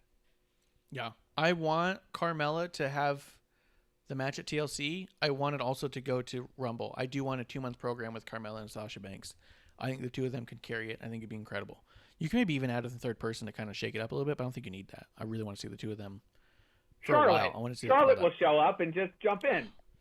God damn it. No. Said Charlotte. No, I know we don't. I'm sorry. Just we'll see. Do you ever want to get on here again? Yeah. I know. Clump's like, you don't watch this show. Oh, I do. I know. I know your love for Charlotte, so you know. Yeah. Be nice. It was so funny. Be nice. I'm just gonna throw this out there real quick. God damn it. I mean, I've put over Sam already on the show, but so Sam does the Zoom calls before some of the pay-per-views, and we had the one before Survivor Series, and someone talked about how many title reigns that Charlotte had. And I was all like, yeah, but fucking 3 of them are bullshit. They just tagged on the fucking NXT title. And he's all like, why is Marsh so hot about Charlotte? And I'm like, well, because it messes with Bayley's title reigns. He goes, oh, okay. He's like, now I see. He goes, I couldn't figure out why Marsh is so hot about Charlotte's title reigns. Well, if you count it for Charlotte, count it for Bayley. Bayley doesn't have enough accolades. That's how I feel. Was it literally probably the only thing she hasn't done at this point is won the Rumble? Right? That and maybe like literally main event WrestleMania? God damn it. But she's retained at Mania and she's also won at Mania, right? So anyways. I could just Huh? You won't settle until it's like she's like when will Marsh stop when she's got AEW, WWE, NWA, like they just stack champions on her and you're just like, okay. Now president. Yeah, she needs to look like Ultimo Dragon. Just like, is that a boxing championship? Yeah, she got it. I don't know, man. That picture, that Ultimo Dragon picture is legendary, though. All the titles. It is. And I love when people homage it. But I do think sometimes people neglect to reflect back at the Ultimo Dragon and look at the titles he's holding in that. Because a lot of like indie guys will be like, look I'm like Ultimo Dragon. And they hold like a dozen titles out from companies that barely exist. And some of the titles don't even have metal on it. It's just a leather thing. And you know what I mean? You're so like, okay, but the Ultimo Dragon picture, when you look at it, like the NWA title is in there like twice. Like there's prestigious titles on there, Japanese titles and stuff that you go, oh shit. It's like it's just my thought. I think there's a lot more respect there for Ultimo Dragon than just like, look, I got a bunch of belts too. Okay, but what belts? Titles, championships. I don't know what they say in other countries. I don't. Straps. Before we move on to Survivor Series, Grim Reaper, is there anything else you want to talk about on SmackDown? Oh, let's roll into Survivor Series. Cool. Klump? Survivor Series, dude. All right. I feel like I should have said something like that, like a judge would say, or like that you'd say like ceremony, and Ting, thus ting. it has been said, kind of a deal. You know what I mean? Survivor Series has the conch. Survivor The Series has the conch. dual-branded Battle Royal is how the Survivor Series Best of the Best started. It ended up, the last 3 in the ring was Miz, Dominic, and Chad Gable, yeah? I love Chad Gable in the new gear. I loved the idea of Dominic potentially winning the Battle Royal. I hated it ended in the same exact way that every Battle Royal has ended in the past dozen Battle Royals, where you wait for someone to get knocked out towards the end, and then you go, oh, well, then they're just going to come back in and throw the other person out when they think they won. It makes that person look so stupid at this point. Because it happens every one, right? But Dominic, I think, can afford looking stupid. He's new. It was weird to me that how far he, like, I was like, okay, so they're just going to, like, are they really going to let Dominic win? And then, like, oh, no, Miz. But, yeah, Dominic can look stupid. Because it would feel weird, like, oh, yeah, this is totally not worth shit. We just give it to Dominic. Well, I mean, I think Dominic is, I think that that's the kind of win you can give to a Dominic to establish that he's getting there without giving him an actual fucking title right now. But I also think that it made Dominic look extra stupid because he's the one who pushed Miz out under the ropes. Mm-hmm. So he knew. He had to know, or he's stupid. And then he threw him out and he goes, yeah, I remember 2 minutes, like less than a minute ago when I rolled out Miz. I'm that dumb. Okay. Yeah, that Graham? I didn't even catch that. You didn't catch that? Graham, No, what do you think? You know, I think about it the other way. Miz, the dastardly heel at the end, just, oh, I fooled everybody, whether Dominic was stupid or not. He took advantage of the situation, right? But also for me, it was hey, the Miz won this battle royal. Uh-oh, he's gearing up here, and he has the Money in the Bank contract. He could show up during Survivor Series. Like, it's giving the pomp and circumstance of the Miz and leveling him up a little bit. Nice. Yeah. Yeah, he's on fire. He's winning battle royals. You never know. Look, if Miz can outsmart Dominic, he could take down Drew McInfart. Maybe. I like your take. Klump, was there something else you're going to say about that? He could take that. I didn't even catch that Dominic kicked him under the fucking ropes. So I was going to give him some credit. I was like, yeah, somebody else fucked it up. But given that, I don't know if he can overcome this because we just royally fucked him. It's so stupid, man. If he wasn't the one, like you said, if he wasn't the one who clearly pushed him out, he rolled back in and then he pushed him back out underneath the bottom rope, I'd be like, oh, maybe he just didn't see it. But he did it. He literally is the one who did it. He goes, I'm just going to roll you underneath here. Come on. Come on, stupid. Kind of but George at the same Daniels, time, Steel Kamala shit is that. What I would hope would happen is I hope that backstage Dominic is sitting in the back and Miz walks by and just goes, "You're so fucking stupid." Stupid piece of shit. And just walks off here. Yeah. Predetermined. Dumb motherfucker. Miz walks by right as Rey Mysterio's walking in. Mysterio looks at him and just goes, "It's the stupidest shit you've ever done, boy." I don't have a son.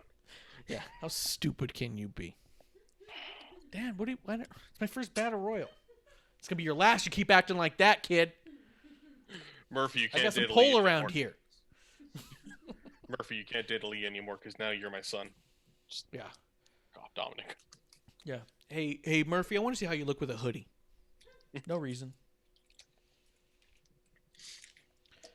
Let's see. After that, we had the Men's Survivor Series match. Okay, so this was the blowout match. This was where Raw just beat the shit out of every top star that SmackDown has. Yeah.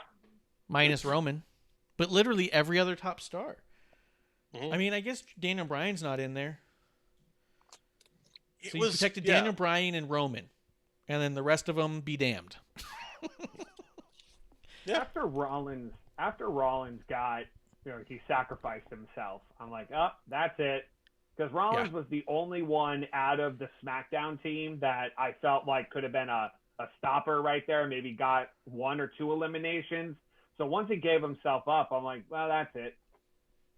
Really? Apparently- I thought Corbin is strong enough and he hated enough that he could have taken out someone like a Keith Lee to get a shitload of booze.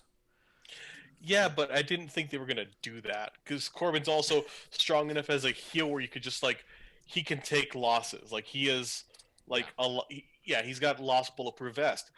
I was looking at it when Rollins gave himself up. I was like, okay, one of these is not like the other, and now this formula doesn't work out. Oh man. Yeah. Are they gonna push KO? I don't think they're gonna push KO this hard. We just kind of said fuck it to Otis. Man. I do think.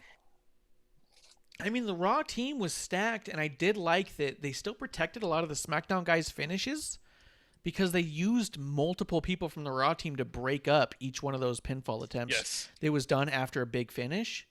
They That's felt like a usually team. protected. You're just kind of like, okay, it's like the whole team is all like, fuck. Exactly, Klump. They felt like a team trying to protect each other. Where with SmackDown, they're just kind of like, dude, the way they're just watching Seth as he just goes to his knees, greater good, and sits down. And they're all like, what the fuck is he doing? And then they just let him do it. And then you're just all like, no one was going to, okay, no one stop him. I thought that was wild, though. What do you think, Klump, we'll start with you. Where do you think you go with, what is the greater good that involves Seth having to sacrifice himself? Is he going to come back and not be the Messiah anymore? Is that the end of the Messiah? Did he get bro kicked out? The greater good is not being an absentee father. He realized that if he won, he'd be in something. Yeah. If I win this match, I have a whole nother program, and that's 3 months out. The greater good is I'm burying any shit storyline you're in. We're gonna restart this. It's strictly a creative greater good. This is how we have to end that storyline and let me be a father. Otherwise, it's continue the storyline and be an absentee father. So, like, literally personal greater good, not storyline greater good. Yeah. All of you. Otis, I'm looking at you specifically. Lay down. It's over, buddy. Stop. Just stop. You had a run. You had a moment. Moment is over. Yeah. KO, you can weather this. Yeah, KO, you'll be just fine. Trust me. Go! Grim, what do you think? I think it was kind of like the last line that the villain has before he gets killed by the hero. It's kind of like, just like that last little quip or that line before the final shot. So he just kind of looked back. He went, for the greater good. And then he just gets knocked out from the boot from Sheamus. So I don't think I don't know if there might be a connection to when he comes back and everything, but I just think it was just like, because he got beat by Mysterio, beat by Murphy, and he's just like, you know what, I'm done. And he just gets taken out of his misery, essentially, and he'll be back later on. Do you think it was also him just not trusting any of those other stars to pull through? Do you think it was like, we don't stand a chance here and you guys don't see that? This is me making an executive decision. You're all terrible. Kind of. Like, do you think there's part of it? You know what I mean? Like, he just looks at the team and goes, there's just no way that we collectively, as we are, can actually defeat any of these people, and I'm not going to sit here and destroy myself for it, so I'm going to sacrifice myself for it instead and just move this along. Yeah, Otis can't even win a goddamn court case in a fake court. Well, I mean, bribery, dude. Graham, what do you think? No, again, just I think the team cohesion, again, Raw just seemed, especially AJ Styles, the cheerleader. He dubbed himself the leader and everything. Especially with Omar behind him too. I'm sure he has extra confidence there. But Raw gelled better. You could just see how SmackDown was disarrayed. Yeah, I could definitely be part of it. Do you think that Seth comes back without the Messiah gimmick, or no? Do you think he comes back with the Messiah gimmick just turned up a little bit? The flip of the coin. Yeah, that's how I feel. I don't see it coming back, but I could get that, but I don't see it coming back. Yeah. All right, we'll see how it goes. I'm excited about it. I thought Seth was one of the more enjoyable things in that, just because it was such a standout thing. So I'm part of the WWE Fan Council, because that's what I do when you shill this hard. And they sent me a survey about Survivor Series, and I asked what I thought was the most shocking moment. And they had a bunch of stuff on there, and one of the things was Seth Rollins kneeling down and taking a loss. And I was like, yeah, I'll vote for that. I definitely didn't see that coming. Other things I could argue with, like, oh, it's a variation of this or that. I was like, sure. Like, over 20%, it was the highest voted thing, was Seth just taking a knee and saying for the greater good. So a lot of people did not see it coming. A lot of the fan council, at least. Sorry, guys. New Day versus Street Profits. Here's the deal. I want to get you guys' take on this real quick. So Street Profits win this one. It's a good match. Street Profits look better than they've looked in a while. They look like they've actually coordinated some things. Dawkins still moves slow and does that weird trampoline spin into the corner. I wish he would just drop, because then Ford does it too, and it looked better than Dawkins. And you're like, Dawkins, it's your move, man. Stop. Either way, this is all a big showing, right? So the new guys coming up. A lot of this has been about the new wave of people. At this point, Kofi probably doesn't have another contract left in him. Big E might not have another contract left in him. They might. But they've been doing it a long time, and they talked about it in their podcast. They're not sure how much longer they want to go. Yeah. So they got to put over the new talent, obviously, and that makes sense. And Street Profits looked good in here. The way I view Survivor Series and the way I've looked at it for a long time, and I don't think that this is an exception whatsoever, is it's a casually viewed pay-per-view. To me, it's buckled with Thanksgiving and not on accident, on the idea of like, oh, we can all get together on Thanksgiving and just put on that wrestling pay-per-view that just happened. What was it? Survivor Series. Yeah, let's put it on. What is it? Well, it's the champions from both shows just fighting to see who's the best. Okay, cool. But there's no real story. There's no real investment. There's no huge payoff. It's casual to say like, oh, this is who's on Raw. This is who's on SmackDown. And if you see someone you like, now you know where to go watch them. But it seems like a real casual, low-stakes pay-per-view. But it's always guaranteed to have incredible matches, because I feel like that this more than WrestleMania, I feel like Survivor Series is for the casual viewer. Just watch our top stars have great matches, and then please watch more shows after this. See, Survivor Series was always a part of the Big Four, and the obvious. I think just looking at it, I mean, first up, Royal Rumble is what it is. I mean, it's the Royal Rumble match itself always has the magic, right? And then WrestleMania and SummerSlam. Well, WrestleMania is always that pinnacle, and then for a long time it was SummerSlam is the WrestleMania of the summer that's been coined, right? So those three pay-per-views themselves have been up on these pedestals. So Survivor Series was kind of dwindling. So, but lately, some life has been put back into it again to be a Big Four pay-per-view. But I get what you're saying, where they're trying to, put more stars, or trying to put more for the casual viewer, to get more viewers to build up the pay-per-view again. Because also, what more do you need to know? Here's the world champion here and the universal champion here. They're going to fight. Someone's going to win. Okay. You know what I mean? Like, where with even WrestleMania, you go, well, how do we get here? How do we get to Roman versus Drew at WrestleMania? Well, you see, 7-8 months ago, Roman had this whole thing. Then Roman comes back, and now Drew said this, and this whole thing, and you got a whole video package to try to explain the story. Where with Survivor Series, you go, oh, it's this two champions. Two champions are going to fight. And you go, okay, yeah, I want to see that. If they're both champions, they're both got to be good, right? So let's watch it. Like, to me, it's as casual as it gets. Makes sense. Sorry if I'm being loud. I feel like I'm being loud. Okay. It's this proper number 12. But all that to say, with as casual as it can be to see, I do think that we get some of the best matches at Survivor Series. We still talk about AJ Brock and Brock Bryan and Charlotte Ronda. Like, I mean, there's like incredible matches that happen on these cards all the time. And I don't think that New Day and Street Profits was a huge exception. I didn't watch it the first go around. I did rewatch it to see it, and I was impressed. I liked it. I know Kevlar would have loved it that Street Profits came out with a blue cup. He's been dying for that since they moved to SmackDown. We'll start with Grim. What did you think of this match?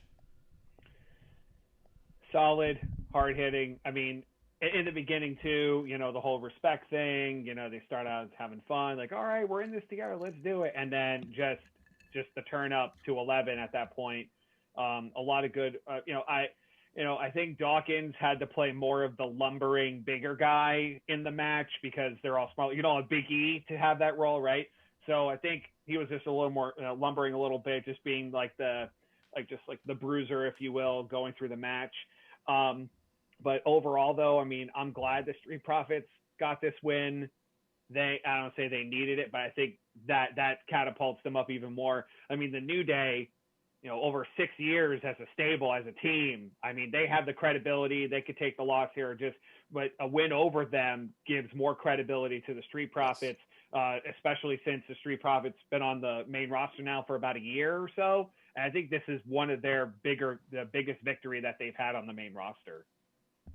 I agree, and I think it also, in a sense, legitimizes the title swap that was so weirdly done. Where it's like, well, we're the champions on this one, so why don't we just trade tradesies? And Adam Pearce is like, as the president and owner of WWE, yes, tradesies, no takesy backsies. And they swap the titles. I feel like Street Profits getting the win here actually kind of legitimized that to a degree where you're like, well, if they can beat the New Day, then yeah, they could be a champion, I guess, on any brand. Mm-hmm. And I do think they needed it, to be quite honest. I know that they're very popular. I don't like them one bit. But I thought this match was great. I thought they did an awesome job in here, and I thought it did lend a lot of credibility to them. I wish that Montez Ford got the pin, but just because Dawkins looks very gassy, and that's kind of my gimmick. I feel like you could put of farts. a fart track underneath Dawkins' moves. He's the original Drew McInfart. Just have somebody play a trombone as he's in the ring. Like Oh, not like can you New Day, imagine? but like or a tuba, like Yeah. do. Foghorn. Sorry. Yeah. Sorry, I didn't mean to take it there. Klump, what'd you think of the match? I thought it was maybe my favorite Street Profits match. I think they all work together. I loved the entrance for the Big E or for the New Day. With the Gears of War. Yes, like So that's good. awesome. I liked seeing Big E come out with them, but then kind of also like I don't know of a way they could have done this without it. I hope that they continue to work with the idea of, well, you came out with the other side, like on Friday. Oh, it was great. No, because he was just supporting his buddies, but he also didn't stay there. He wasn't ringside. I thought it was perfect. Have him come out, Yeah. have him go out there with everybody, and then have him take all of that armor back to the backstage and stay back Carry there. this shit. Yeah, someone's got to get that back there again, and that's just heavy stuff. But I think my favorite Street Profits match, I think they did a good job here. I liked the kind of tenor of it, like that it didn't turn into a fight, like a feud, as a more of a handoff. I like that a lot. I liked the Montez kind of realize they connected Montez and Kofi over and over again in terms of how they performed and having Montez try and go for the Trouble in Paradise. Very good. Yeah. What's a better way to hand off? Yeah. And you know what's funny about that is that the New Day was working as the heels in this match, and when Montez went for the Trouble in Paradise, it bothered the shit out of the producer. She's like, "Oh, come on, that's not your move." Calm down, champ. That was wrestling. Yeah. Hey, Hey, stay off of that. Stop it. So that was the heel thing there. Yeah, no, I thought it was great. I thought it was really good. Anything else about that match either of you wanted to make sure you would talk about? I just don't want to breeze through it without you guys saying anything you wanted to say. I think you guys said it. Bobby Lashley versus Sami Zayn for the battle of best of the best. This to me was the most fun I had. A stroke? It happens, dude. Every episode 1 I have a stroke. Dude, Bobby and Sammy, this was the most fun I had watching any match. This was the most fun match, I thought. Sami Zayn is hysterical. And the way he was trying to egg on the Hurt Business to do stuff and get the ref to be watching. Yes. So good, dude. I love the trip. The trip was my favorite bit. Just fuck it, we're doing this. Yeah. Oh, come on. And then he gets thrown in. He's like, ref! Help me! Yeah, and that in the trip, the MVP did even on the replay, you're like, did he even touch his feet? Yeah. Did Sammy even actually successfully trip over MVP, or did he trip next to MVP? Mm-hmm. So funny. Sammy's so good. He is such a callback to Andy Kaufman to me. And he's so good at this. And then he cuts this promo in the back on WWE exclusive. Awesome. So good. So incredible, dude. And he was just going in about, it's just like the United States to do it this way. And how political he got in that exclusive. I thought 2 things. One, I thought this is perfect because so many WWE fans are right-wing that they are going to eat this shit up and hate him for being anti-America. But B, a lot of those WWE fans are not on social media. So they're going to miss that promo. Yes. But it's so good. And maybe that's what it was. Maybe it was really to feed us that are going to appreciate that promo on a different level. But it also, I was appreciating the idea that he could get so political with it in such an, I don't know, it's just so good. Such a good, well-spoken way. Graham, what did you think about this? What I like continuity in storylines, and the fact that he went back to the Vertigo, yes, with and because this happened, what was it, maybe a year or 2 ago, something like that, where a match with Bobby Lashley caused him to have vertigo, and then he used the same tactic again. Just be like, I have vertigo. So just a nice callback to continuity. That's how good Sammy is with his character, and just making sure he's just keeping it again, continuity. So I just really like that. Like you said, Marsh, that this was a fun match. It really was. I mean, it was what it was. I mean, we knew that, Sammy versus Bobby Lashley. I mean, there had to be a lot of character to this match. I'll say that. Oh, for sure. And Sammy was so believably obnoxious in this that there was a lot of times you thought Sammy's going to get the win on this. He is going to get these guys to just punch this asshole. He's going to get this. There was a lot of times he was so close that you're like, they're going to break. They can't not break on this guy. He's such a dick. Which I think that in a match of Sammy versus Bobby Lashley, to get to a point where you drive your character so far in that we start believing you might actually win this on a technicality. That's it, dude. That's pro wrestling. Hell yeah. You want to never know who's going to win. And with Sammy matches, he always comes off like, yeah, but he might pull this off. I don't know how. Yeah. I don't know how. That motherfucker swallowed a handcuff ring. Or key. Yo, I want so bad to know what it was like when Sammy went to Jeff Hardy to be like, okay, I've got an idea for the match. Hear me out. Hold on. I know it's going to just... You're not going to like this, but... Yeah, it's not... You're not going to like... Oh, it's one time. Only one time. We won't even practice it. But we'll do it right. I'm telling you. Just hold on. Just listen. What if... Because you got the ear thing. No, hold on. You got the ear thing. I think that with handcuffs... You're getting ahead of me. You know what I mean? Like... the idea of Sammy trying to convince Jeff Hardy to just handcuff a ladder to his head via ear hole. I want to hear that conversation. Just be in the room, across the room, just all like, oh my God, he's going to say yes. They're both lunatics. We really should not let them go together. God Yeah. damn it, WWE. Someone stop the match. It hasn't even started. Stop it. We got bolt cutters, right? Yeah. We don't? Oh, no. No. Can you imagine how they're like putting it together in the back and someone just goes, who put these lunatics in a match together? They're going to do crazy shit. Sorry, Greg. So imagine it be Jeff's idea. Hey, Sammy, listen, I got this idea. I'll go. I've thought that there's a distinct possibility of that, but I do think I saw somewhere or heard somewhere where Jeff said, okay, I'm not doing any more stuff with the ear.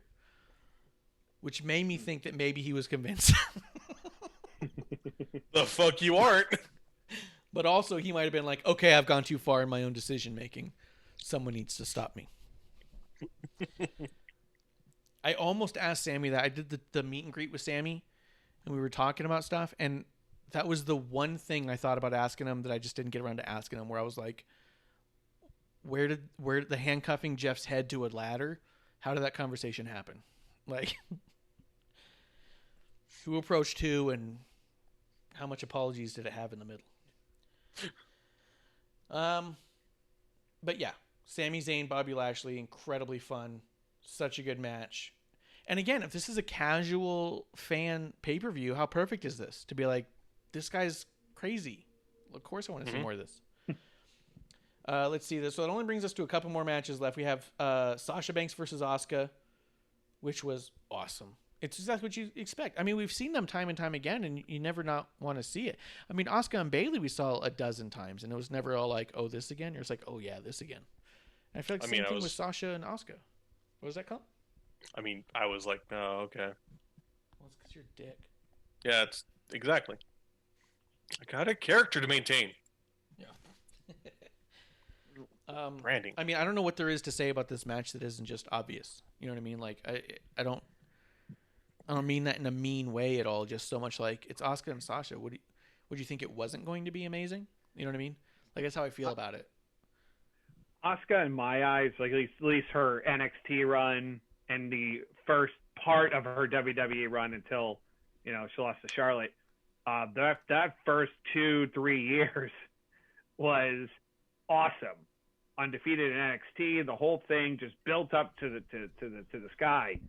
And in my mind, that's what I always harken back to with Asuka. I mean, the Kabuki Warriors were great and everything like that.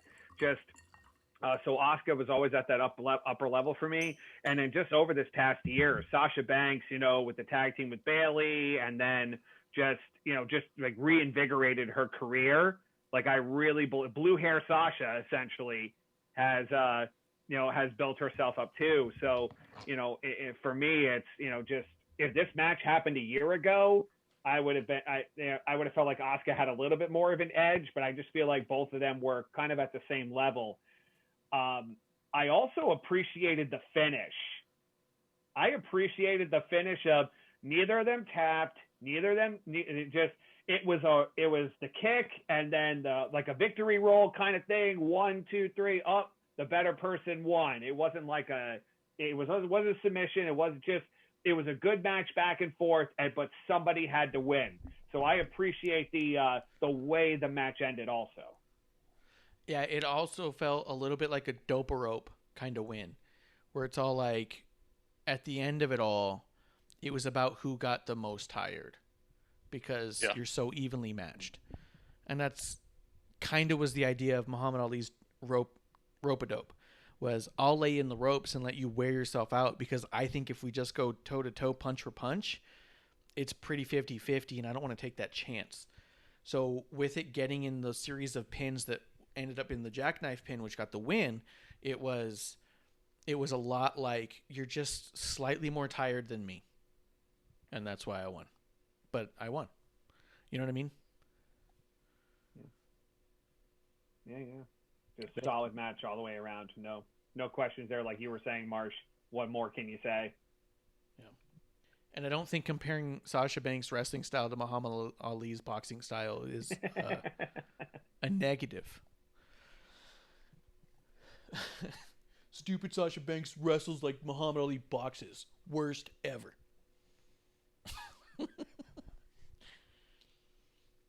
Klump, anything else you want to say about that match? I feel pretty good about it, like what we throw out here. It's just one of those things where it's all like it's hard to not. I mean, it's hard to say anything about it because it's just an obvious thing. It's just like, yeah, obviously, clearly. Not so much the same was the Women's Survivor Series match. Okay, guys, so it's Nia, Shayna, Lacey, Peyton, and Lana versus Bayley, Natalya, Bianca, Liv, Ruby Riott. Mm-hmm. This whole thing was just about Lana being bullied and accidentally winning because she allowed herself to be bullied. Mm-hmm. Here's my problem with it. Lana never stood up for herself. So here's the thing, though. This is the one thing that Raw did right, and I don't know if you saw it, Klump, but Raw went backwards on this one. Because here, Lana was getting bullied, allowed herself to be bullied, and just took the bullying until the bullies beat themselves up and accidentally let Lana win. Yes. That is not a great message to me, and it's not a great payoff for Lana. And after the Chronicle, we all want a nice payoff for Lana. Everyone feels bad for Lana, and I'm not trying to be patronizing in that. I mean, there's a lot of sympathy out there for her right now. And having her win via bully, by being bullied and not standing up for herself, I'm like, that's not the comeuppance I was hoping for. I agree. And I haven't been this up on WWE in the past few weeks, so I was watching essentially like, oh, cool, we're just bullying someone. Like that's it. So it just felt weird, and it felt like it was taking too much focus to me because I'm kind of outside of it. So jumping in, like, that's odd. I didn't really care. And then that kind of win, you were like begging for the Linda moment from WrestleMania 17 where, we find out she's not been lucid this time and she kicks Vince in the balls. You wanted her to just go in and kick Nia in the balls. Yeah. And then, win it. Something. Like, hell yeah. Yeah. Get a schoolboy. Get something. Sneak one in. I know. And they had a perfect spot, too, where Shayna chokes out Bianca and gets counted out. Lana's sitting on the stairs and Nia's outside of the ring. She already got knocked over. I didn't understand why Nia just didn't look back and forth run into the ring, pull Bianca in a foot, and get the pin. Yeah. There you go. You just proved why you should be here because you outsmarted someone, but you didn't outsmart anybody, you didn't out-wrestle anybody, and you didn't stand up for yourself. That was like the literally the worst possible victory I can imagine for any person to grab. I loved that she celebrated it. She said, "Woo!" I liked that. Grim, what do you think? Tell me I'm wrong. You're wrong. But Cool. no, All right. you're good. Yeah. Moving on. No, seriously. You know, the thing about with Lana and everything, I mean, it was, in my mind, it was a foregone conclusion that she was going to be the sole survivor. That was my bet. It's just the how I wasn't sure. Like, I had a feeling there was going to be something campy, but something like this where, again, she's just, like she might have been put through the table and she was outside the whole time. Like she was dragged under the rope and then out on the table or something, or, just like some type of deal where she just won by default. And, I'm really hoping that I don't say there's a point to this, but, like this slow burn that we're going through about Lana just keep getting shoved down and down and down.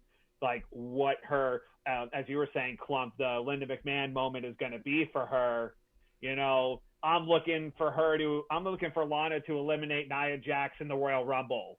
And then that gets them to WrestleMania or something, like kind of like that kind of moment to get the momentum going and everything. So I could see this going out to WrestleMania at this point. I could see them really dragging it on. Part of me doesn't want that. Part of me thinks it's the best possible thing you can do right now. Do you think, and we'll talk about Raw right now too, because fuck it, why not? Because of the win they got the win, right? Asuka and Lana got the win. Do you think that because of the way it went out on Raw, I have a feeling, my gut tells me TLC, Lana, and Asuka walk out the women tag team champions? I'm okay with that, but they got to do a lot to make Lana look better. Like, it can't just be a haphazard win if they're going to do that, because then it's just kind of weird, Yeah, like, but that's going to be tough. How do you get Lana to look like a beast against a Shayna or a Nia? But it's TLC, so weapons. That's how. Yeah. No. Yeah. Have Lana kind of use it as the enforcer. Lana should set Nia on fire via Inferno match style. Oh, she'll burn for a while too. Klump. Take it easy. Let's toe the line. No. Be a good match. That would be a good match though for TLC. That gets the women's tag team champions to defend their championship. So wanted him to say good fire. Yeah, good fire. I'm going to throw this out there. Breaking news via producer. I don't understand the message that you sent me, so I want you to go ahead and just say it. I keep hearing that. Yeah. Xavier is now part of G4. Is he going to be hosting? Is that the deal? I didn't get to watch it, but Xavier Woods says, "Welcome to G4. I believe it's possible." I'm going to skip through and see if it says, "Welcome to G4. He's doing a thing." I believe it's him and a bunch of people. WWE Superstar Xavier Woods, a.k.a. Austin Creed. Welcome to G4. Creed G4. I don't know what that means. Hey, if you guys are into games and stuff, you're probably on twitch.tv/Wrestling on the Rocks. Austin Creed, breaking news, has been added to G4. I don't know what that means. Well, good for him. Yeah. So good for him. Yes. He's been he went on what was it on social media? Didn't he go on to like like he was promoting himself, like he was wanted to be like the host of one of the hosts in G4, because G4 is the gaming network and all of that. He was trying to get himself nominated to be in to host something for G4 or something like that. So, actually here it is.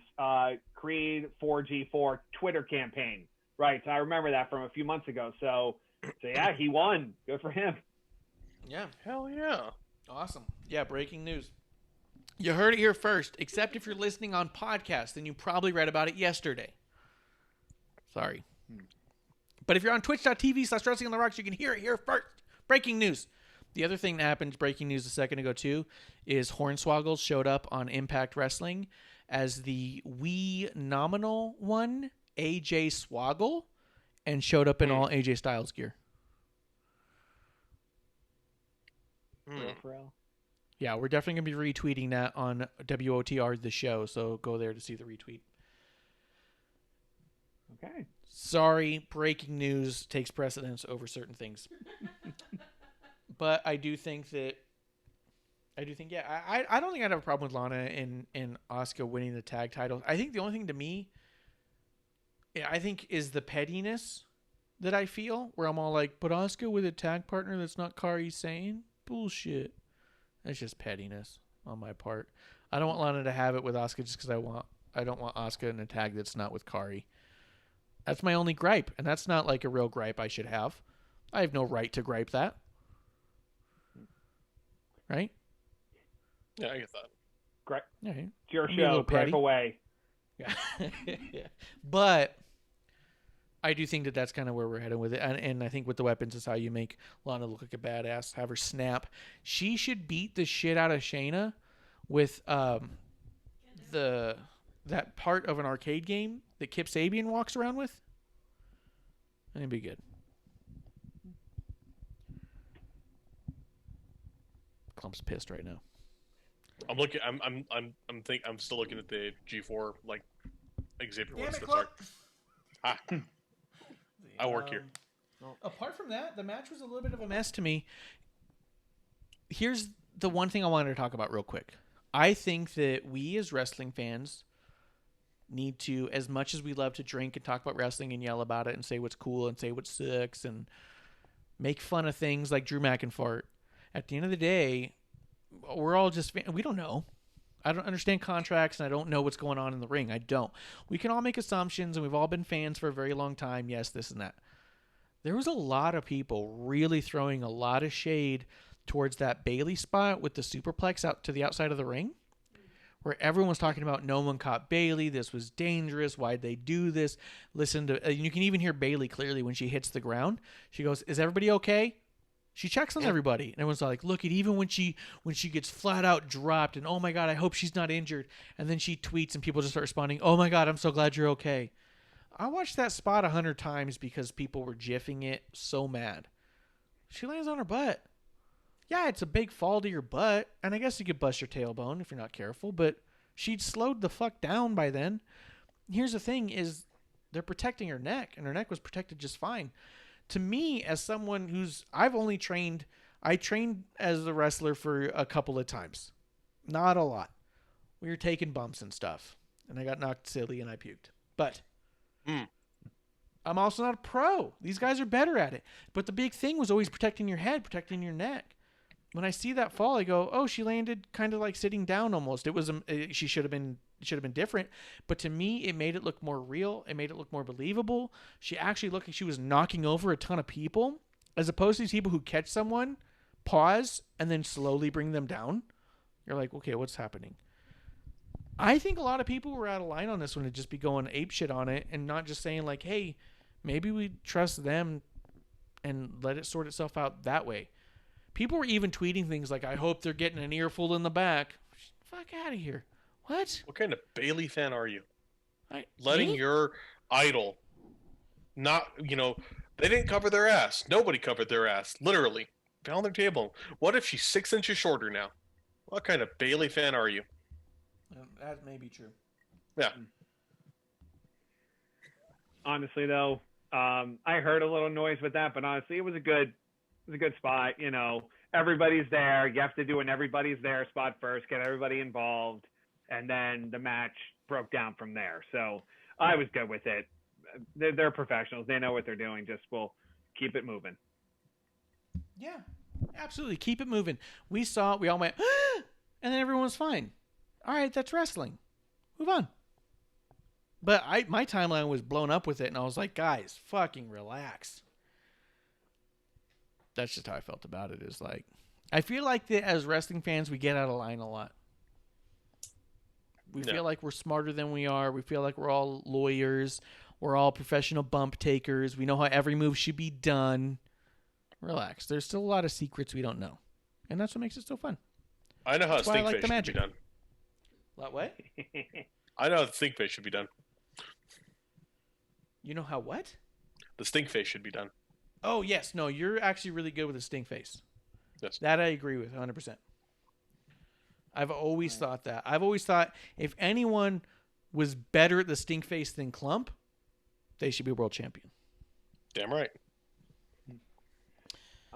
Real quick, gentlemen and producer, I appreciate the opportunity to come on live with Wrestling on the Rocks today and all the Wrestling on the Rocks fans that are watching right now, but I'm going to need to sign off for the evening.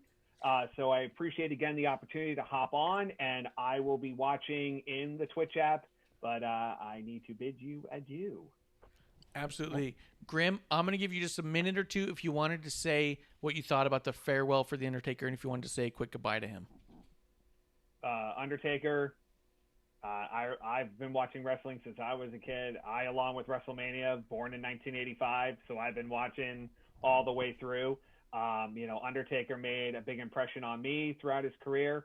From all his, from Purple Gloves all the way through American Badass, the Lord of Darkness, the hybrid throughout the rest of his career, just amazing. The tribute itself, the intro with the electronic harmonics and doing his theme and everything with the purple lightning, holy crap. All the way through to the, oh yes, Paul Bearer, the hologram in the ring. That was it for me. Marsh, as you were saying, I think it was raining on my face a little bit. Again, like, it's done. Like, the career's finished. He's officially retired. There was no angle. It was, hey, I'm here. Hey, I'm done. And also the 10 bell salute using his gong too. I was like, oh, there's gong, and I'm like, oh, they're doing the 10 bell with his gong. So I'm just like, just totally mind blowing. Excellent send off, and this should propel him into the Hall of Fame. Hopefully, not next year, the year after. Yeah, 100%.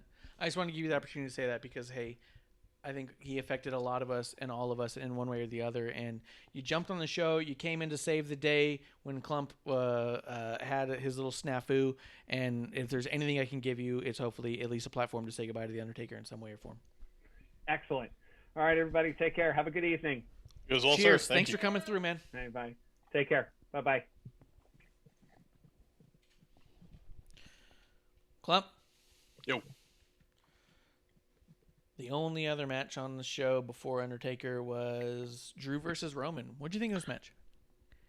I mean, it went as I expected. I expected Roman to win. I mean, I would not have been happy if they pulled a surprise here. I did not want to see Drew win this with this character going on. And maybe this leads to Drew becoming a heel, because to me, he is a heel, and it makes more sense, Yeah. Like, what are you? But we'll see. I thought overall it was a good match. I like that there's that full circle call around to Roman getting a hell of a low blow on Drew, just like Drew did to him. Oh, yeah. Mm-hmm. Yeah, I could see that. Do you think this is what we get in WrestleMania? Oh, man, I don't want that. I don't know. I I'm really not feel against it, but I don't see how you get there this year. I feel like if that happens, it's a year down the line. It's not this Mania, but next. Drew is still too new, and yeah, Drew has a force behind him of people who like him. But to me, he feels more like Roman than Roman ever did, because he feels so forced himself, just in how he has to act, and he would do better if he went and became more of a baby face rather than what he is now, because I feel like just frustrated. I don't line with him. I don't get him. I feel like he's a dickhead. He The thing after he wins this match, he's going gonna steal. Yes, after this match, he's gonna steal your girl. Yeah, that's totally his attitude. But it's like, he thinks he's a babyface. He legit does. You can tell in everything he's doing. He's like, oh yeah, this is what's going to endear me to fans. They're gonna love me. You go, what? You're a dick. What? You're an utter asswad. Why? Yeah. Why would I? What? Yeah. It was a good match. I thought it was really good. There was a moment again. So I always forget about Roman's veneers, and I always think of it as like a joke, as like a minor joke thing. It's like, oh yeah, Roman got new teeth when he came back as a heel. What? But then he does certain facial expressions with his teeth that make him really stand out. And I wonder if he's doing it on purpose. You know what I mean? If he's all like, it's new teeth, Roman. Grr. Does that make sense? Yeah. No, that does make sense because, like, I mean, there is something about like a face full of like when you get like veneers, which are awesome, and hell yeah, do that. Like having teeth that you kind of especially in this, absolutely. But when you come in with it, it does add to the character. So well, it'll be fine when he goes back to being a face, but it really adds to being a heel to having this like, you know, totally put together domineering aura about you. There was a couple ways where he like screamed, and it felt like his lower lip went way far back, and it kind of like I feel bad. It kind of like overbite-ish looked. Like I don't want to go so far as to say it looked like a horse, like how Randy Orton had tweeted the one time or Instagrammed, which was ridiculous. So such a dick's thing. I don't think it's that bad, but there was a part where it was kind of like, this feels like they're in my face. Like it's just like, Gah! Plus this, bah! And I was all like, oh yeah, I forgot he did the teeth. Because I was even thinking during the match, and I was like, man, it's been a while. I think his teeth look fine. Like, yeah, I don't think it's a thing at all. Like I almost forgot. And then during the match, he's like, Gah! And I was like, whoa. I mean, the other thing is you spend some damn money. I'm going to show the shit off. That's a good point. Yeah. These cost money. I'm fucking showing them off. It's like buying a half fur coat of the in July. Divas era was just showing off what you paid for. God damn it. I was going to say it's like buying a fur coat in July. Sure. I don't disagree with that. It's 110 degrees outside. I'm fucking wearing this. Yeah. I did think it was a great match. I thought it did an awesome job. I get what they're doing with Drew, but I did think it went on a little long for me. I would have liked Drew to lose a little sooner and a little earlier on. I would have liked Roman to seem like a bigger threat to Drew. They made it look almost like Roman couldn't put Drew away. They tried to make Drew Roman's equal now, and I wish they had went ahead and played into the Drew, you're big time, but you're not Roman big time yet. And they really pulled it out to be all like, yeah, Roman just has this one thing, though, that you just couldn't get past. Just because, like I said, I don't think it's this year that we get Drew Roman. I think it's next year. So I wish that they had it look like it was more of a gap. So by the time we get to a Drew Roman, there's more of a like, I don't know, Drew, you didn't do great last time. Where now we get to Drew Roman, and it's going to be all like, yeah, probably. Okay. I guess Drew's going to win because he lost the last one, and it was like barely kind of a deal. You know what I mean? Yeah, no, I agree with that. Side note, given the teeth thing, it would have been awesome if they if he got, you don't have to knock someone's teeth out, but have I would have been okay if Drew hit him hard and he spit fake teeth. In advance. That would have been amazing. And I might, okay, Drew, I can get Drew in this role. And that fits him. That fits his character. Or in the match, Drew knocks his fucking teeth in. Or, oh shit, have as we, let's build the eventual turn of one of the Usos or of the family thing and have somebody knock his fucking teeth out. Yeah. Oh yeah, Rockford. Absolutely. I think that'd have been great. I think it'd have been awesome. Let's see. I got no complaints about that. No, but yeah, I do agree with you. I feel like it went on just a little bit too long. Yeah, it to me it went a little long, and I felt like that. I would have liked Roman to struggle but get the win, to be like, okay, I've underestimated you, but I'm still much better than you. Like that's what I wanted to see was more of a I'm on a different level than you, and not a Drew proving that he's basically on the same level as Roman and he snuck a victory. Because I want it to be bigger when we get there. If it's not in the next couple months, then I want it to be like, yeah, Drew lost twice to Roman. He lost to Roman in WrestleMania, then he lost to Roman at Survivor Series, and be like, and it wasn't like he almost won. It was like he lost. Like he put up a good fight, but he lost. This is all like, well, yeah, he almost won. I want it to be that when we got to the third match, it was going to be all like, I don't know, Drew's getting fucking clean swept by Roman at this point. He's really going to have to show up. So when we get a match like this, at that point, we'd go, oh shit, Drew stepped up. You know what I mean?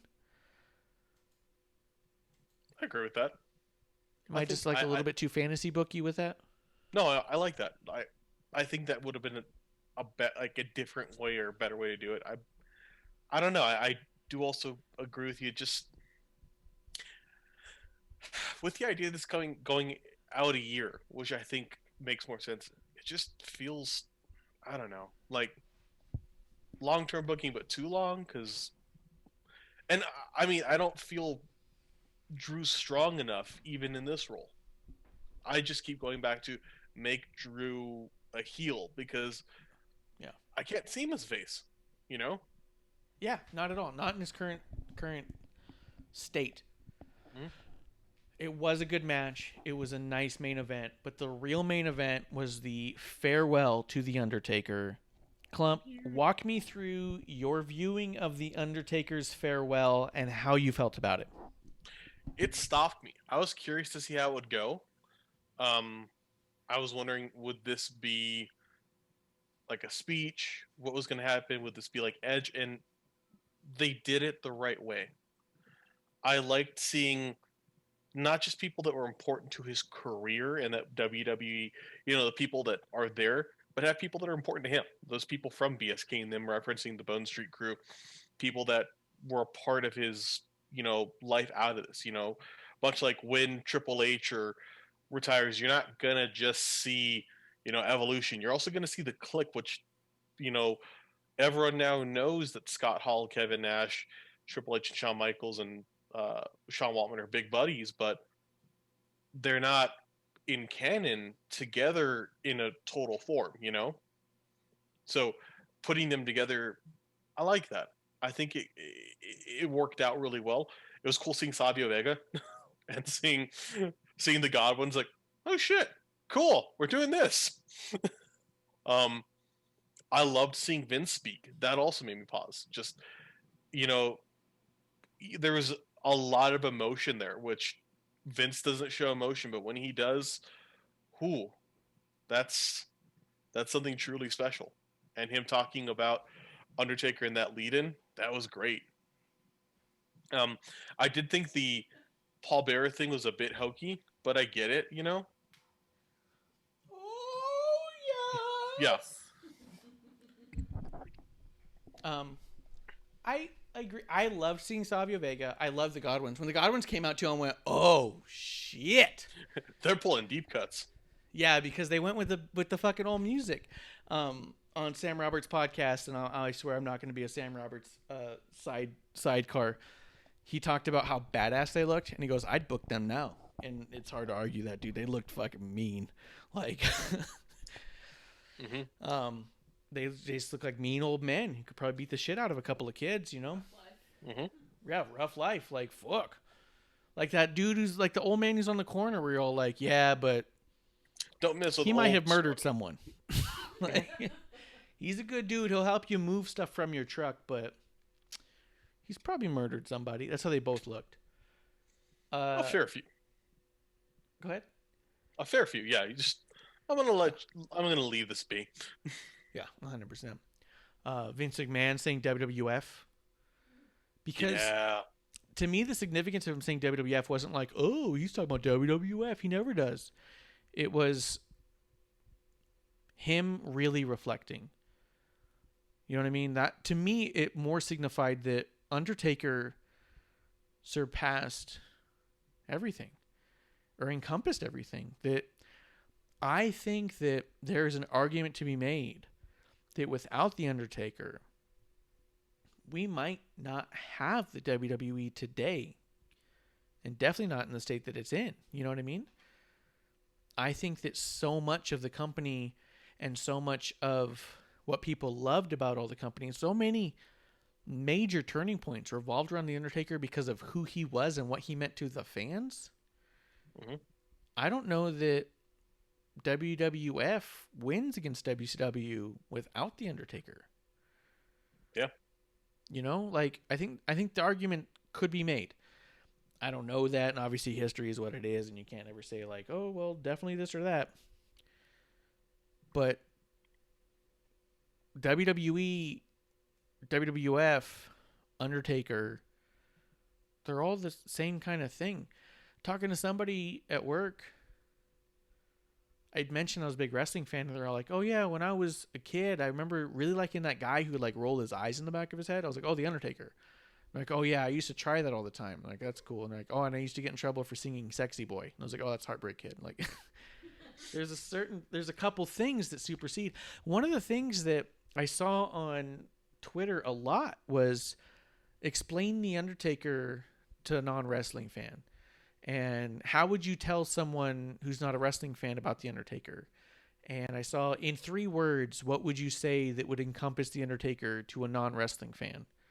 And all that seems so silly to me. Mm-hmm. Because I thought non-wrestling fans know.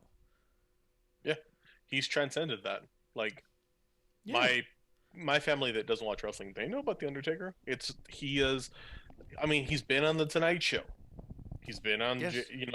he's been, yeah, he's gotten in, he's entered the modern lexicon, and it's kind of like explain Hulk Hogan. I mean, it's harder for me to explain Hulk Hogan to somebody who doesn't get wrestling than to explain it, because I think Hulk Hogan, when you like wrestling, he has a different perspective to you. Yeah, it's different. And like, they became so synonymous that when you tell people you like wrestling, you're like, oh yeah, I used to like the Undertaker. Or oh you like wrestling, like sort of like Undertaker and Hogan. Yeah. Mm-hmm. He's bigger than the business. He is. He just is. Like you said, he's part of the lexicon. He's part of American pop culture. I don't think that there's a how do you describe Undertaker to a non-wrestling fan. I don't think that concept truly exists. Mm-hmm. I think that people who are not wrestling fans know who the Undertaker are for the most part. Yeah. I don't watch wrestling, but I know about that scary dude with the gloves and he does his eyes. Yeah. Big, tall, McScary pants. Yeah. Undertaker. Yeah. You're talking about the Undertaker? They're always talking about the Undertaker. Yeah. Because he personified what wrestling was for so long. Mm-hmm. And he personified the business for 30 years beyond, like, in every aspect. In ring, he personified what it meant to tell a story psychologically in the ring. Someone in one of the chats I meant said something like, honestly, he's had like 3 good matches and then the rest of it's kind of like meh. And I'm like, you are a Young Bucks fan. There's a difference between recognizing that he didn't do a lot of big moves and understanding that he always had the crowd on their feet. Yeah. That's what wrestling is. Whatever moves it takes to do that. I don't care.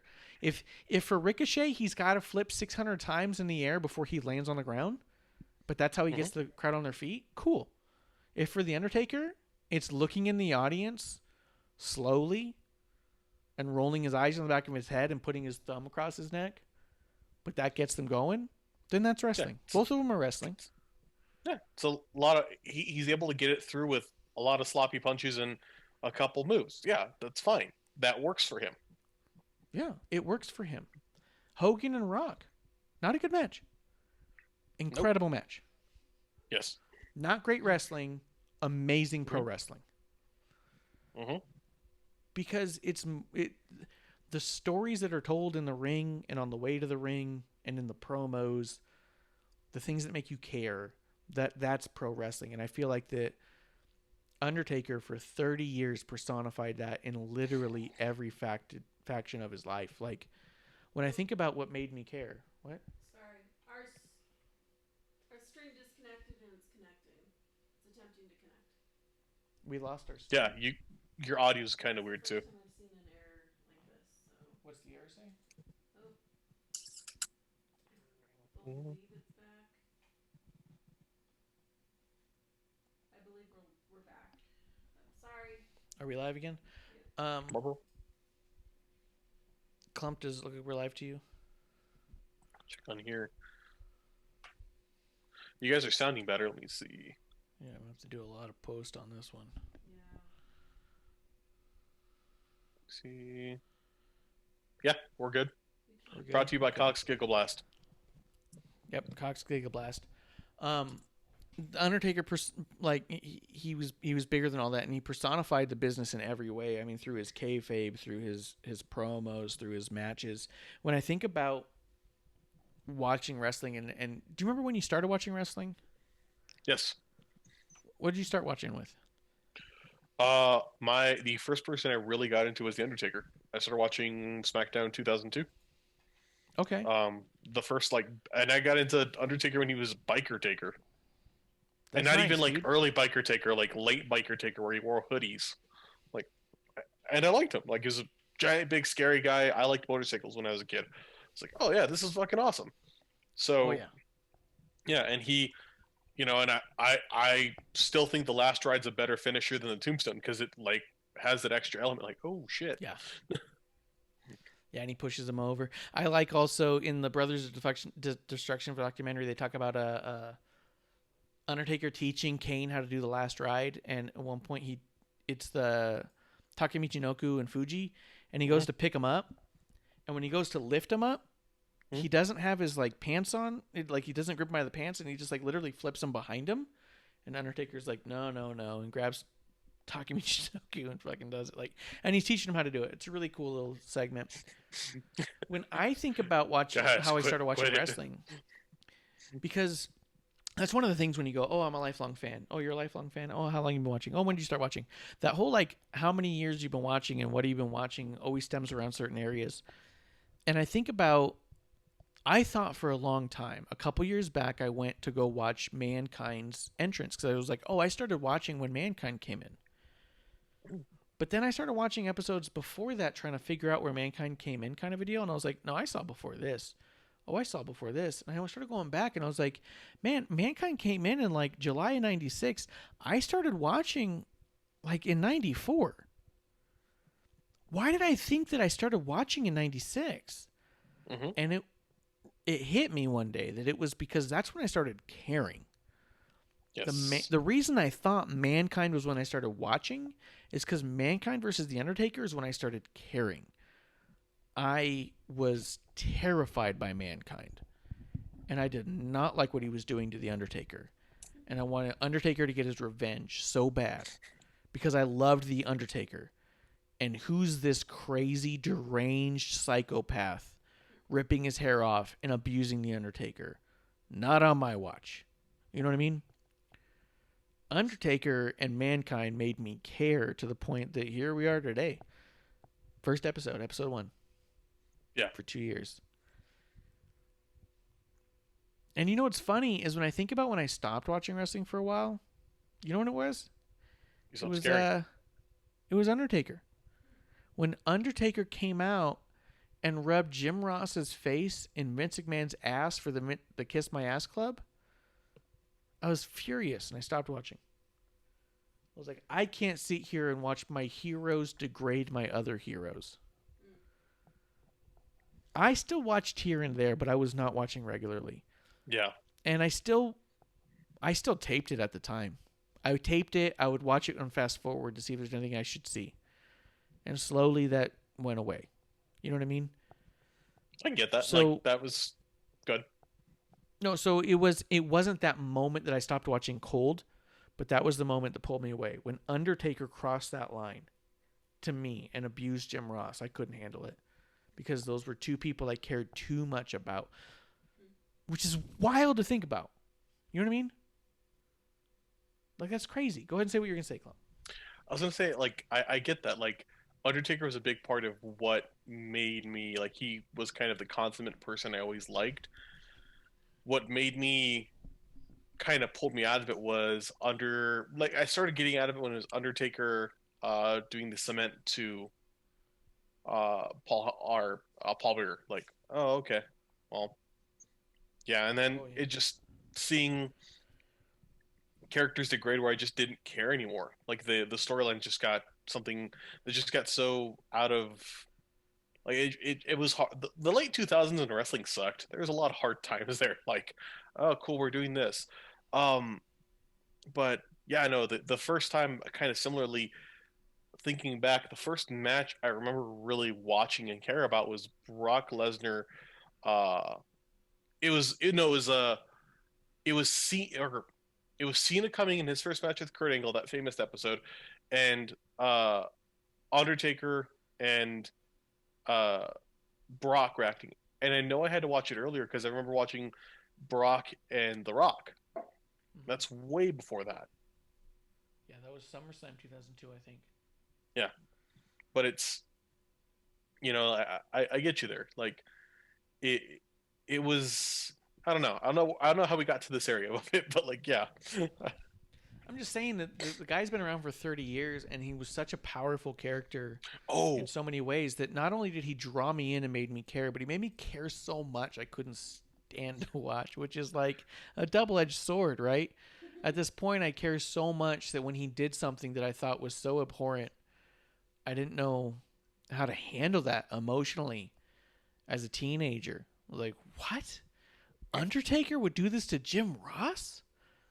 I can't do this. I can't do this. You know what I mean? Like, that's a level of care that's probably a little too high, which is also why it's not a surprise that I didn't start really getting back into it till 2016.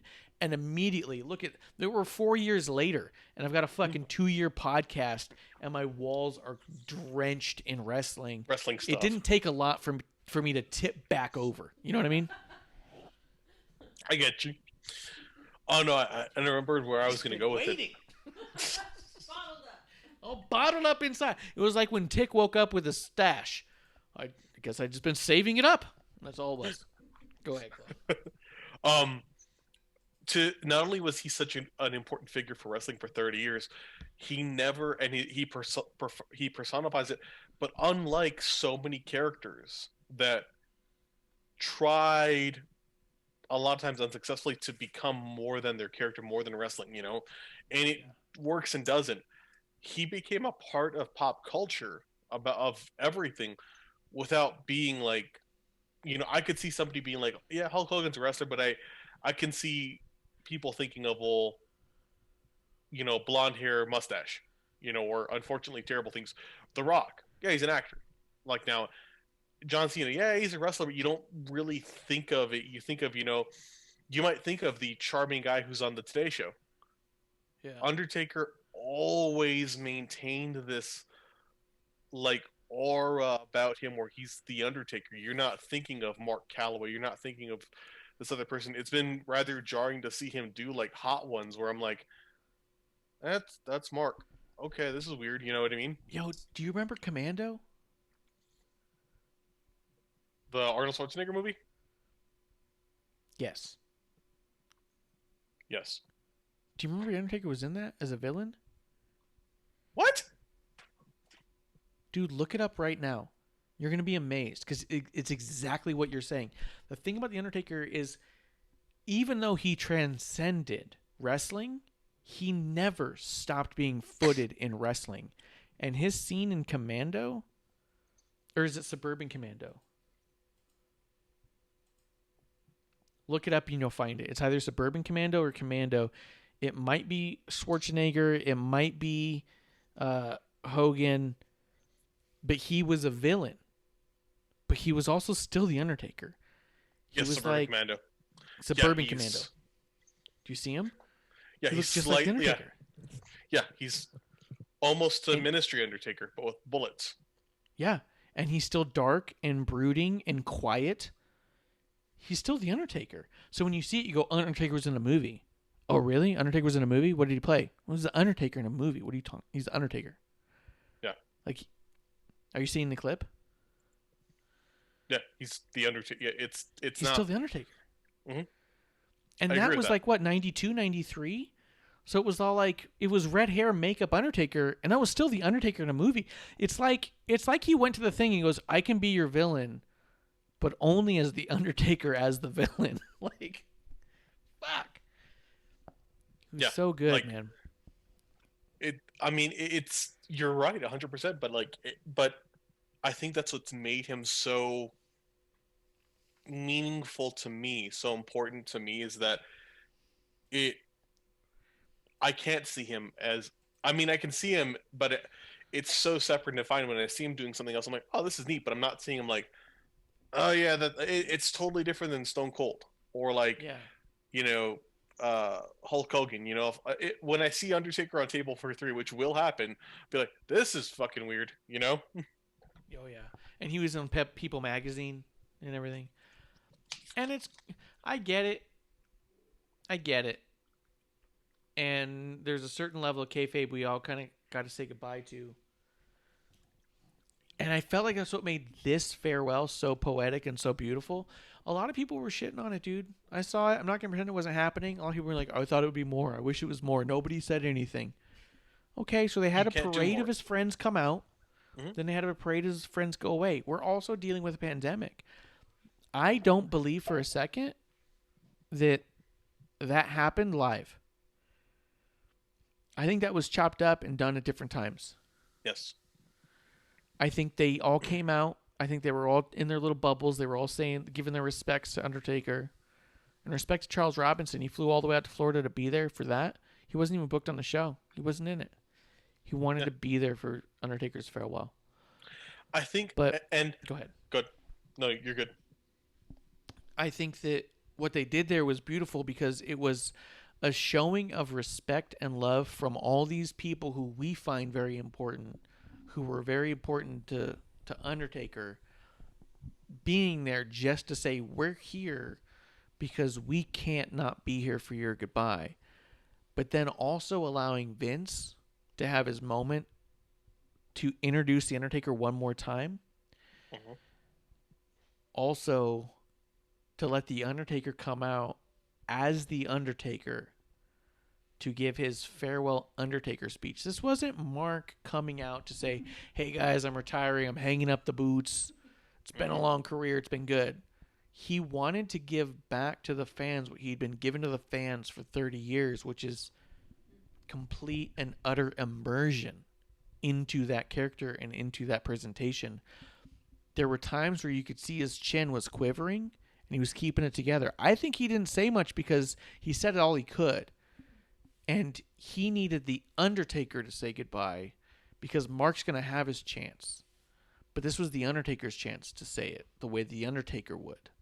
Does that make sense? Yeah.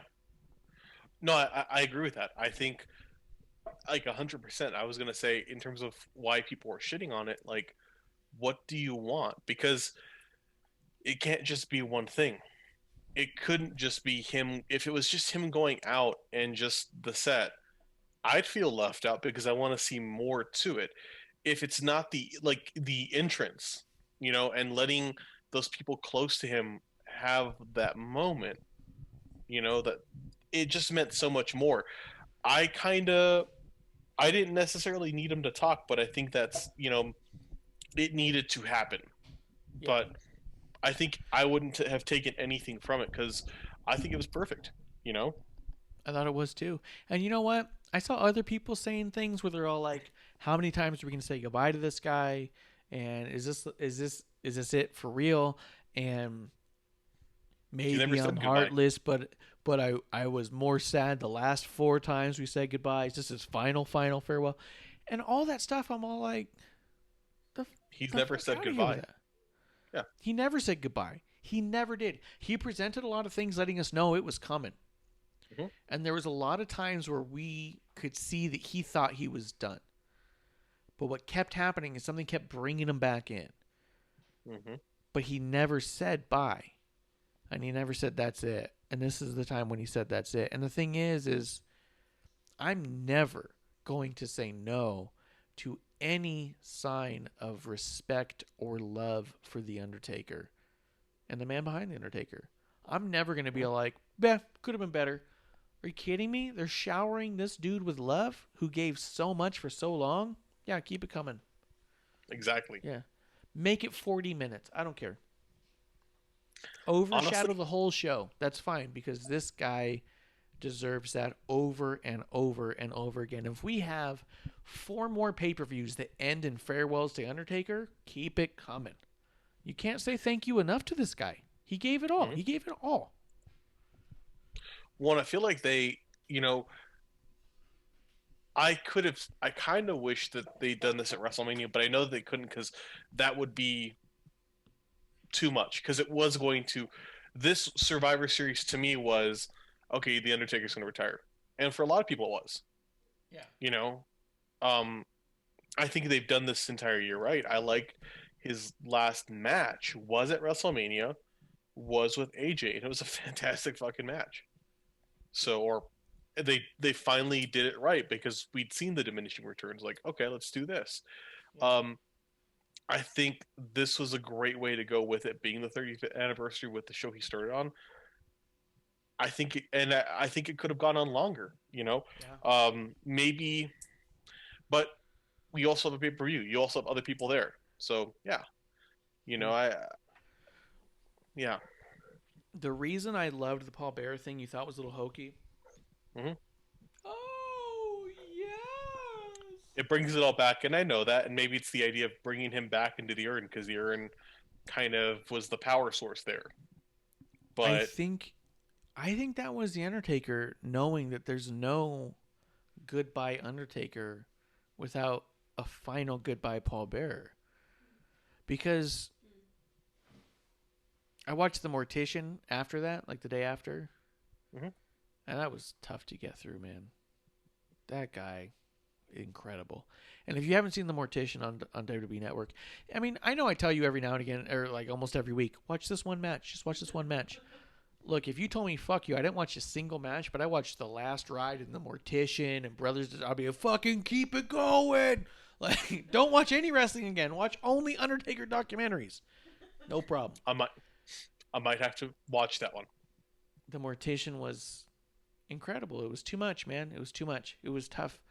And you're watching it, and I remember I was even talking to the producer after it was over. I was like, what made Paul Bearer so... He was vital. There's no Undertaker versus Mankind without Paul Bearer. There's no introduction of Kane without Paul Bearer. Paul Bearer was the link between Undertaker, Kane, and Mankind. Arguably 3 of the greatest characters ever in wrestling. And several of the greatest stories that ever happened in wrestling. And the only link is Paul Bearer. And why did it work? Because Paul Bearer was the director of a funeral home. So of course he had access to all the demons and ghouls and boiler rooms. You know what I mean? Like, that was like next level stuff that I don't even think they realized it was happening when it happened. You know what I mean? They just go, oh, this works out well. Oh, this seems nice. But when you look at it in hindsight, you're all like, how do you concoct a more perfect story and a more perfect amalgamation of characters without a Paul Bearer? Like, that only works together. And that feels like the kind of thing that you work years and years on to just figure out how you'd even make it work. And it just happened. It's amazing, dude. It's amazing.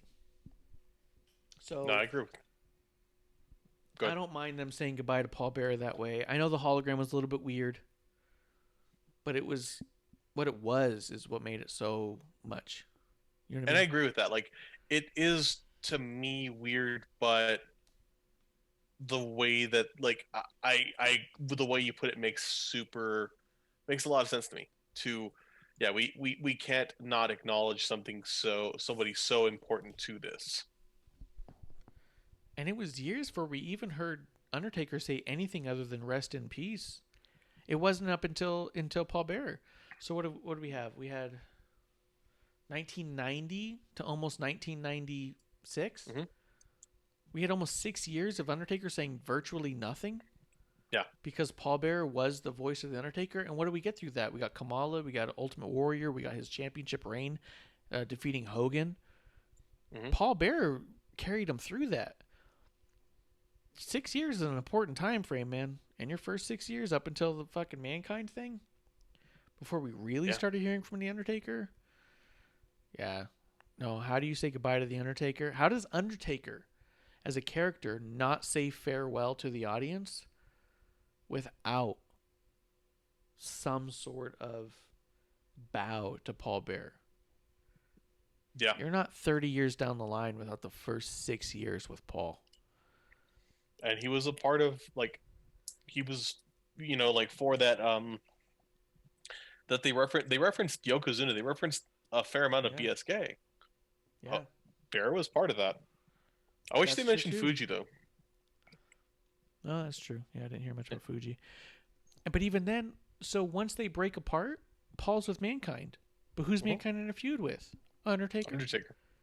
And then what happens after that? Paul brings in Kane. But who's Kane in a feud with? Undertaker. So you had 6 years where Paul and Undertaker are side-by-side manager. And then like another 4 years where Undertaker's wrapped up in feuds because of Paul Bearer. Paul Bearer became the Jimmy Hart of Undertaker's life. Where Jerry Lawler was constantly going up against whoever Jimmy Hart had to try to take down the King of Memphis. Paul Bearer was all like, oh, Undertaker, I got this next fucking demon for you. Exactly. His rivalry against Mankind and Kane might as well have been a rivalry against Undertaker and Paul. Mankind and Kane are just vessels for the feud to go through. Yeah, absolutely. It's more Paul and Undertaker storytelling that happens to have Mankind and Kane in the matches. Yeah. It's fucking beautiful, dude. I don't know. I don't know that you could do better. I don't know that it could be with a more serious person. Like, it's incredible. No, I think, I don't know if you could. The only thing I could have maybe thought of, and I think they did this at the end better by having what immediately follows Survivor Series, a second Broken Skull Sessions with Undertaker. Yeah. Is so you can see that separation. Like, I part of me wanted to maybe see him, you know, kind of just talk, you know, how Edge became Adam Copeland in the ring, but then this worked better. Yeah, it was. Yeah. No, absolutely. And I mean, the 10 gong salute is one thing, and I don't think we have any salutes we do on this. We have our tears and our beers, and we'll see you down the roads, but I don't think you can highlight or explain the importance of The Undertaker to any wrestling fan justifiably. Like, what do you... It's the kind of thing where you just look at each other and you go, Undertaker, right? I go, yeah, I know. Like, yeah. He meant the whole thing, the whole time. And that's incredible. And no matter what was happening, there was always that. You know, I was talking about it with somebody that the road to WrestleMania started at Royal Rumble, is what they always said. But the conversation of how do we get to WrestleMania started with The Undertaker before Rumble happens. It was, who do you think Undertaker's going to take this year? Yeah. Who do you think we're going to get with The Undertaker, and how do you think we're going to get there for Mania? The road to WrestleMania always began with who's The Undertaker going to face and why. And then the Rumble happened with, and now everyone else is on the road to WrestleMania. But as a fandom, yeah, I think Survivor Series was about the time where we all start going, okay, now we gotta get Undertaker in the mix, right? Undertaker's going to have to be against somebody, right? We're going to get The Undertaker. Undertaker was all signs point to Mania. Mm-hmm. No, I mean, Undertaker, I think of the Kane Undertaker, or the Undertaker getting buried, comes back, you know, like, oh, this is the end and the beginning. Boom, you know? Yeah. No, absolutely. Check out The Mortician if you haven't seen it. I will do that. To The Undertaker, I suppose, and buy your cameos if you can find one. That Scooby-Doo guy from All Elite Wrestling fucking got one, and it's been everywhere, and it's hysterical.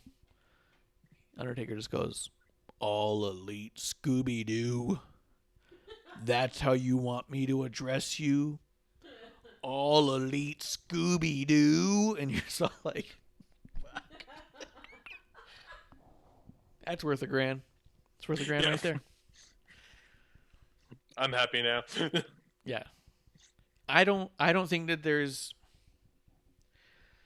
I mean, I got this urn when I saw it, and then they came out with another 30-year urn, and they got these fucking title belts, and it's like, I'm just trying to figure out how do I have that one thing that always shows that like respect towards Undertaker, and it's like there's never quite enough things because it's like he gave so much for so long. How do you properly even say goodbye? And yeah, I don't know. I guess unfortunately 2020, I've had to figure that out too many times this year already, and then to lose the Undertaker in it as well is like it's hard enough saying goodbye as it is, but to go like, oh, that's a 30-year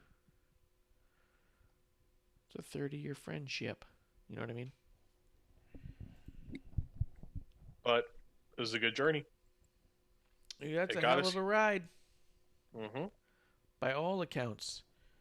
You know, part of me thinks that whole Marsh spitting tonight about Undertaker good stuff. Grim Reaper. I don't know. So they did that whole press run this whole month about 30 days of Taker and goodbye to Taker and Taker's final farewell, all that stuff. You know I'm here for the pettiness, right? We've established that. How much of this do you think is WWE saying like, oh, Jericho had a 25-year celebration? That's cute. Anybody show up? No? A couple balloons? All right. Well, let's do 30 years of The Undertaker and see what people think. Oh, God. Oh, man. Do we even want to do this? Yeah. He's all like, oh, cute. You came out with a little book of your matches. Well, we got 34 hours of documentary footage of The Undertaker, so have fun. How was your ratings on your 25-year? Was it good? Had some balloons that got whisked away right away. A couple friends out there. A couple people who no one's ever heard of. Yeah. I just hope there was a little bit of pettiness when they made this decision. That's all. Yeah. Because I'm here for the pettiness, Klump. The pettiness. I didn't think I was going to talk that long about The Undertaker. I'm going to be honest. You good? It was just crazy to think about, man. No, I agree with think you. About like why when I went back to figure it out, and I was like, how long have I actually been watching? I realized I've been watching for almost 2 years before I really started caring, and it was because of Undertaker and Mankind. And I was like, oh, well, no wonder I have a Mankind tattoo, and no wonder Undertaker leaving is like a devastating thing to happen. Mm-hmm. Like, what? What do you mean? It's like when your teacher retires, and you're like, what? Depends on the teacher. Sometimes that's excitement. Well, sometimes you get arrested. Klump. That did happen. It's happened. Yeah. Some of them end up on lists, and some of them are no longer allowed towards the school. Klump. Monday Night Raw. Not There as wasn't long a of a ton Raw here. as... Yeah. Go ahead, what? Not as long as I thought it would be. Yes. And There's I sometimes thought you the watch Raw fallout matches- for Survivor Series was done well, but again came down to Survivor Series always feels like a holding pattern to me. So then we have to move on, and it's always about how do we get started again back into it. And I felt like that's exactly what we got here. We got a lot of matches based off of people who were in the team to get us excited for something else happening down the line. Overall, Klump, Riddle and Sheamus was brutal. Yeah. Keith Lee and Bobby Lashley left me wanting more. Yes. But... And it wasn't even the key part of the match. Wyatt and Orton, I think, is the most exciting thing. Yes! Oh my god. Wyatt stalking Orton during that match? So fucking phenomenal. Here's this other thing. So, Alexa. well, we'll get to Alexa. We're not talking about Alexa. We're talking about Fiend. Relax, producer. Relax. It's fine. Everybody just calm down. Okay. The Fiend at one point comes barreling over the rail to jump in later, and the camera barely caught it. And I saw it, and I was like, oh, the Fiend just came over. He's on his way back. And producer's like, really? I was like, yeah, you saw him like tumble. Klump, you with me? Mm-hmm. Yeah. And then I saw some people post about it saying like, oh, the cameraman really fucked up here. And I was like, I don't know. I feel like that seeing the Fiend tumble over the railing and get to where he's supposed to be makes him scarier. And I don't need the Fiend to transport for me to think that a crazy motherfucker with a mask isn't willing to try to sneak around and not be seen and be scary. You know what I mean? Something about somebody being that desperate, that focused, and then it takes away from, well, and I think also adds to a different part. It takes away from like the magical aura of him, but adds to maybe it's not magic, maybe it's just determination, maybe it's just emotion. Yes, it's it's so much that it makes this feel like something very different. Like, oh fuck. Yes. Him is scary. We all thought it was supernatural, but it turns out it's just that level of insanity. 100%, dude. I was like, oh yeah, let's ground the Fiend a little bit and say, he's not supernatural. He's just a crazy motherfucker in a mask. And you go, oh, well, that's way worse. I agree. Hell yeah. No, I thought that that the end of the show I liked way more than the beginning, because I actually hated the first segment. Like, I don't like Strowman. I don't like Strowman in this role. We need a new we need a Strowman emote that's I'm first. I'm first. Okay. Give me what I want. I'm first. Give me what I want. I'm the last. It should have been me. Exactly. Should have been me. And that's what Strowman was doing. He's just like, this. Like, okay, I don't care, dude. Like, I get it. You're big and strong, but you can't get it done. I gotcha. So on WWE Twitter, they said, breaking, WWE Digital has learned that Braun Strowman has been suspended indefinitely for putting his hands on WWE official Scrap Daddy AP because they referred to their talent as their ats. Braun Strowman retweeted with a reply saying, really? You're going to suspend me? So it lets me believe that he was only notified via Twitter. You're going to suspend me for what? Whoa, let me refocus my eyes. They're wandering like Shawn Michaels. It says, you're going to suspend me for expecting what I've earned? Okay, so he's compounded several sentences into one. You're going to suspend me for what? Expecting what I've earned? Everyone and their brother knows what I've done to get here, and I've more than earned a title opportunity. To hell with this place and all the backstage politics bullshit. Hashtag, I'm done following orders. Hashtag, everyone will fall. This was replied to by T-Bar of Retribution, who added Ali. What do you think the addition of Braun Strowman to Retribution would do for either characters? Not a lot. Dick. Like, what it would do is change the channel. No. Cool. So we're writing Braun Strowman off totally. Cool. Yeah. You're like, oh, I thought I'd give him a second chance. It turns out, no. I'm kind of excited about it because I think that the thing that Retribution's been doing poorly is win matches. They are very undersized people outside of Mace and Dijakovic who haven't been utilized very great. If you did have a former Universal title championship holder join the faction and lead alongside with Ali or become another member because of Ali,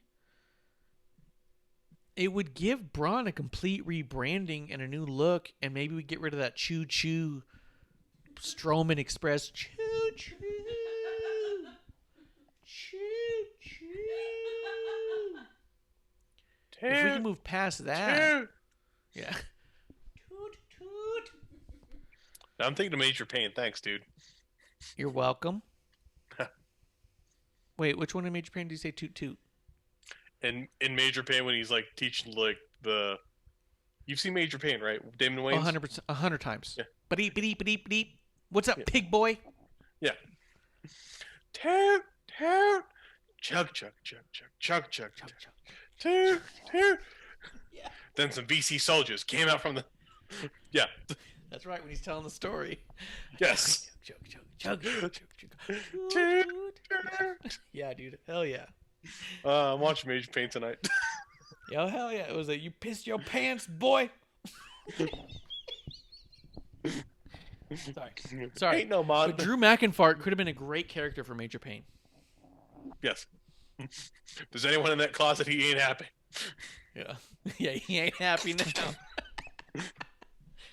Dude, that's such a good movie. Major Pain. Anyone who's doing anything, turn off this podcast now. Watch Major Pain instead. We'll be back in 2 hours. Yeah, producer's like, this is why we fail. What are you doing? Because producer hasn't seen Major Pain. Producer doesn't get it. Yeah, producer needs to see Major Pain. Yes, that's our first watch along. Will not be a wrestling watch along. It'll What's be up, tying the Mr. producer down. Peabody? Dude. The first watch along after pandemic. Well, we're all going to sit here and watch Major Pain. So, my bad. My bad. Either way, I think you put Mr. Peabody, Braun Strowman in Retribution. You get a whole rebranding. We've been saying for a while that his whole toot express stuff doesn't make any sense.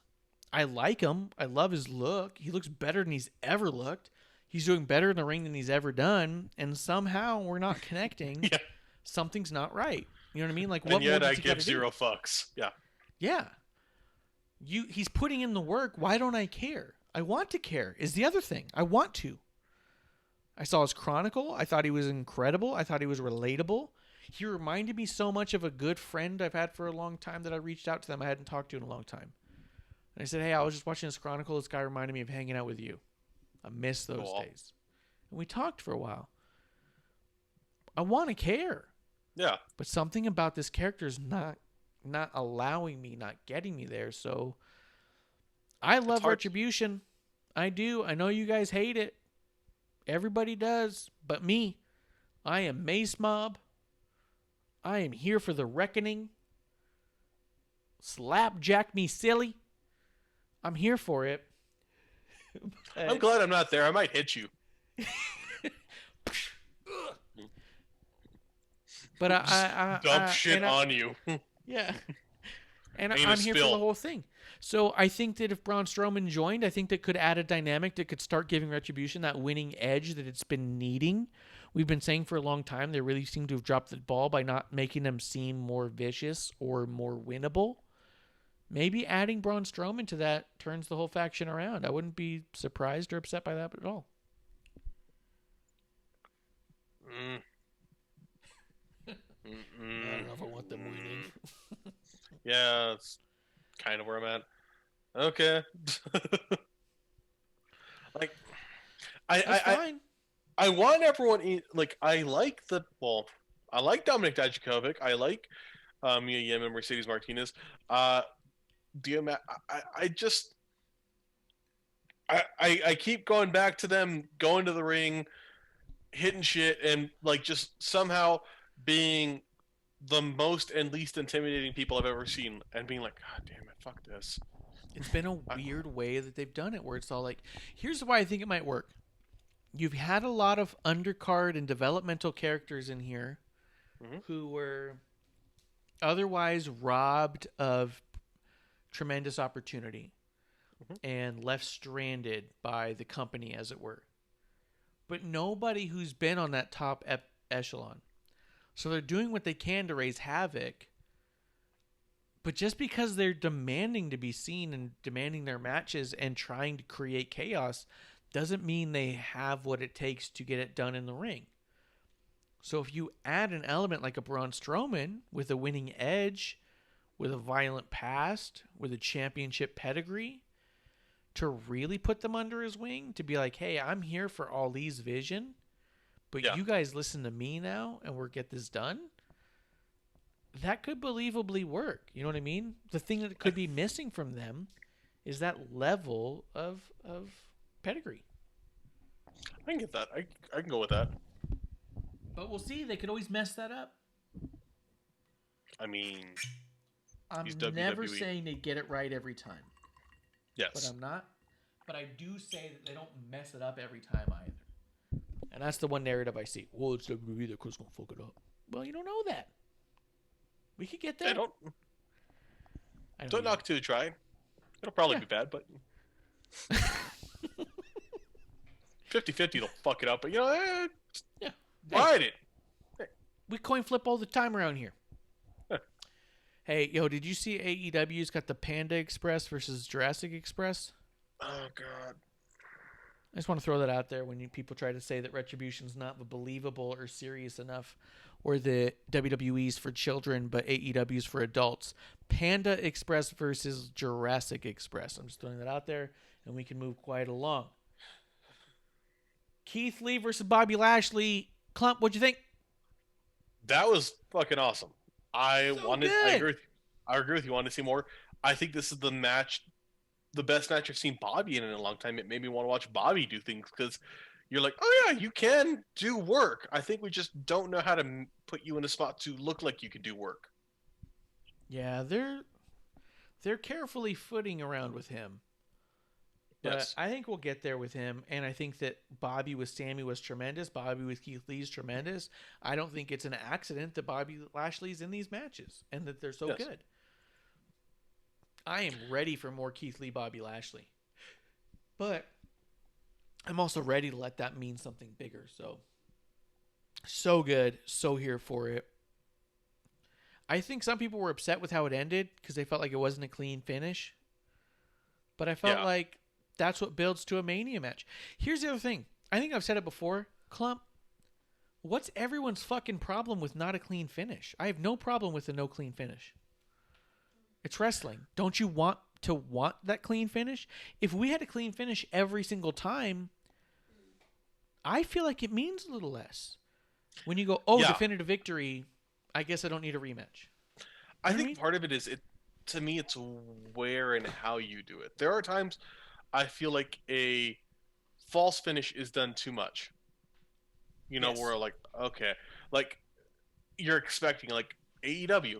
I watch AEW and I'm like, okay, I'm anticipating this not having a clear win. And I'm upset with it because I want to see, if I'm expecting a match to have a false finish because it's on free TV, then I don't want to watch this program. Okay. Like that simply. You know what I mean? I think there's a balance though, because I also watch AEW and go, why do I want a rematch?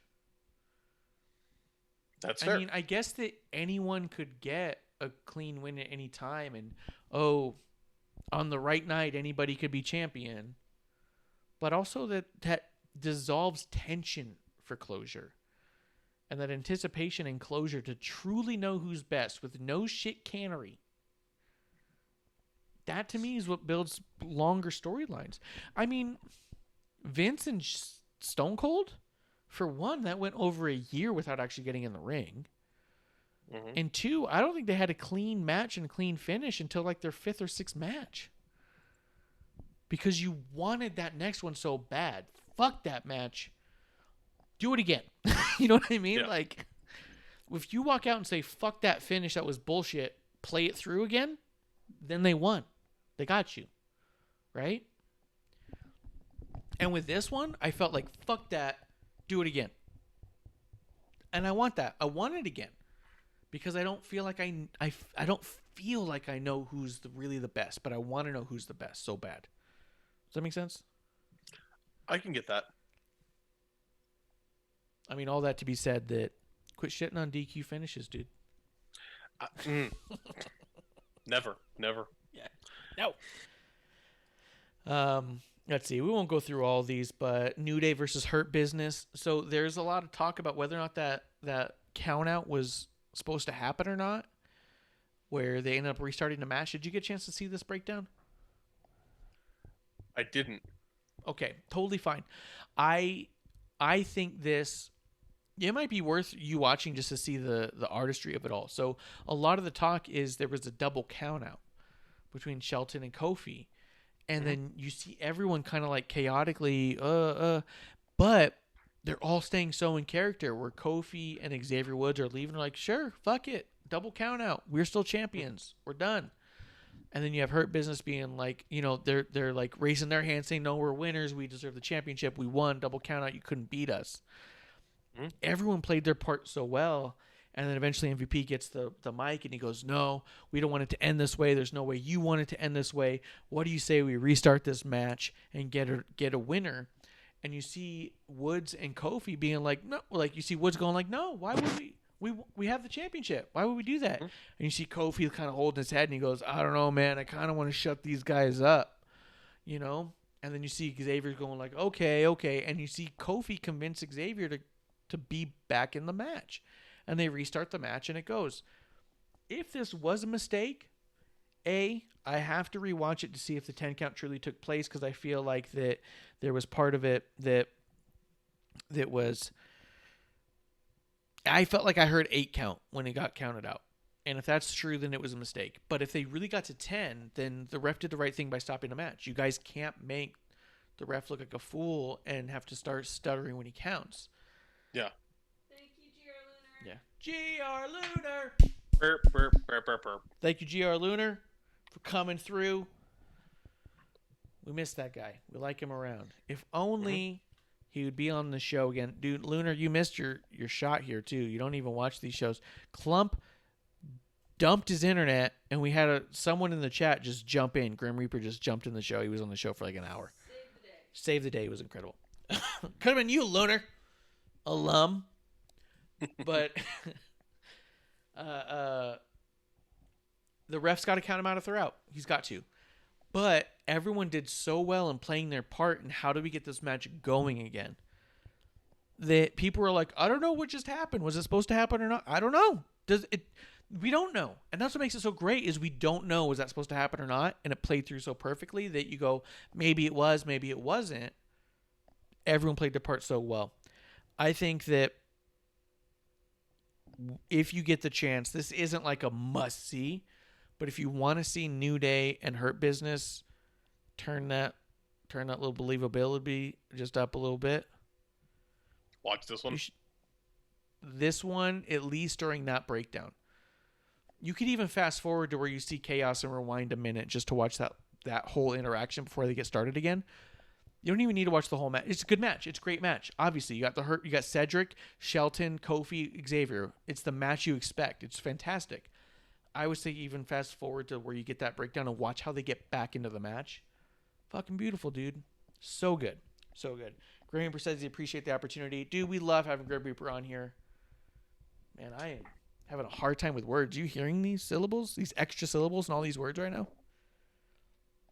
We're not sponsored by Proper Number 12, but you should definitely get a bottle. Even if you don't drink, I have a bottle. Yeah, just have it. Just have it. It's my emergency 2020 juice. Let's see. Oscar, Lana, Nia, Shayna, we talked about earlier. I think we're going to go for the title there. Alexa and Nikki. What'd you think of that? That was good. I liked that a lot. I liked the way it went. I liked Alexa. Alexa's the best actress there. Alexis is the best performer, I think, all around. Just the way that she handled it, and then that switch, and like you're like, oh, I like this. This works. And then turning on Nick is like, yes. So good. And I think that Alexa missed a step. I think she was supposed to go to the Abigail and went the wrong direction, but also went, fuck, it's too far now. I'm going to throw this out here real quick. Grim Reaper says the ref needs to follow through with the rules and be real. Accidental pinfalls, countouts, etc. are going to happen. Jared Lunar says the WTR belt is literally the best belt on Twitch. I agree. But Grim Reaper, to go back to what you said, 100%. As a ref, I call it down the middle. Here's the thing. We had Tristan Law on here a few weeks back for one of our episode 1s. And you can check out his show, Tristan Law Show, on podcast. Great guy. Awesome dude. Wrestler out in New York. And we talked about that specifically that, hey, it's not up to the ref to know the finish and protect your finish. It's up to you as the performer to protect the finish by doing it right. And, hey, if you don't count out, it was so funny he said it. He was like, if you don't kick out at 2, guess what? Tonight, we got a new champ. Like, it's up to you as the performer, as the wrestler, to do the things believable and by the rules. The ref doesn't need to be in on it to protect you, because then what you get is a goofy fucking finish, like that famous hardcore title match where Tim White counts to 3 when somebody clearly kicked out at like 1, and everyone goes, "The fuck was that?" Damn it, Tim. Yeah. What the hell? So yeah, Grim Reaper, you got to call it like you see it, and literally like you see it, and you got to be in the right position to call it like you see it and like it's real. Because that's the only thing that keeps people from just going, this is all goofy, silly backyard shit, versus these are 2 people fighting for a championship, you know? And if you as the wrestler don't kick out, boom, new champ. If we got to get it back to you in a week, we'll get it back to you in a week. We'll figure that out. But we're not going to have the ref going like, sorry, no, I'm not counting that last one. Not going to happen. But again, Lunar, loving on the belt here, and this belt's my everything, dude. But Alexa Bliss, Nikki Cross, I loved the whole Alexa looking at her gloves and what's going on, what's happening, and then just laying out Nikki. Dude, also, by the way, Nikki Cross's music, does it sound like a 90s aerobics commercial to you? A little bit, yeah. Yeah, weird. All right, well. No, I'm a little bit off. Oh, Grim Reaper called it right away. WrestleMania 2000. Tim White stopped counting to the 3, thinking the timer of the Hardcore Battle Royal was going to be at 0 at the same time. Yeah, that's what I meant.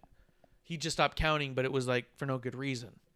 Because he thought it was going to be the time, and it wasn't the time. So when you have those moments, you have guys like Grim Reaper who go, "Yep, WrestleMania 2000.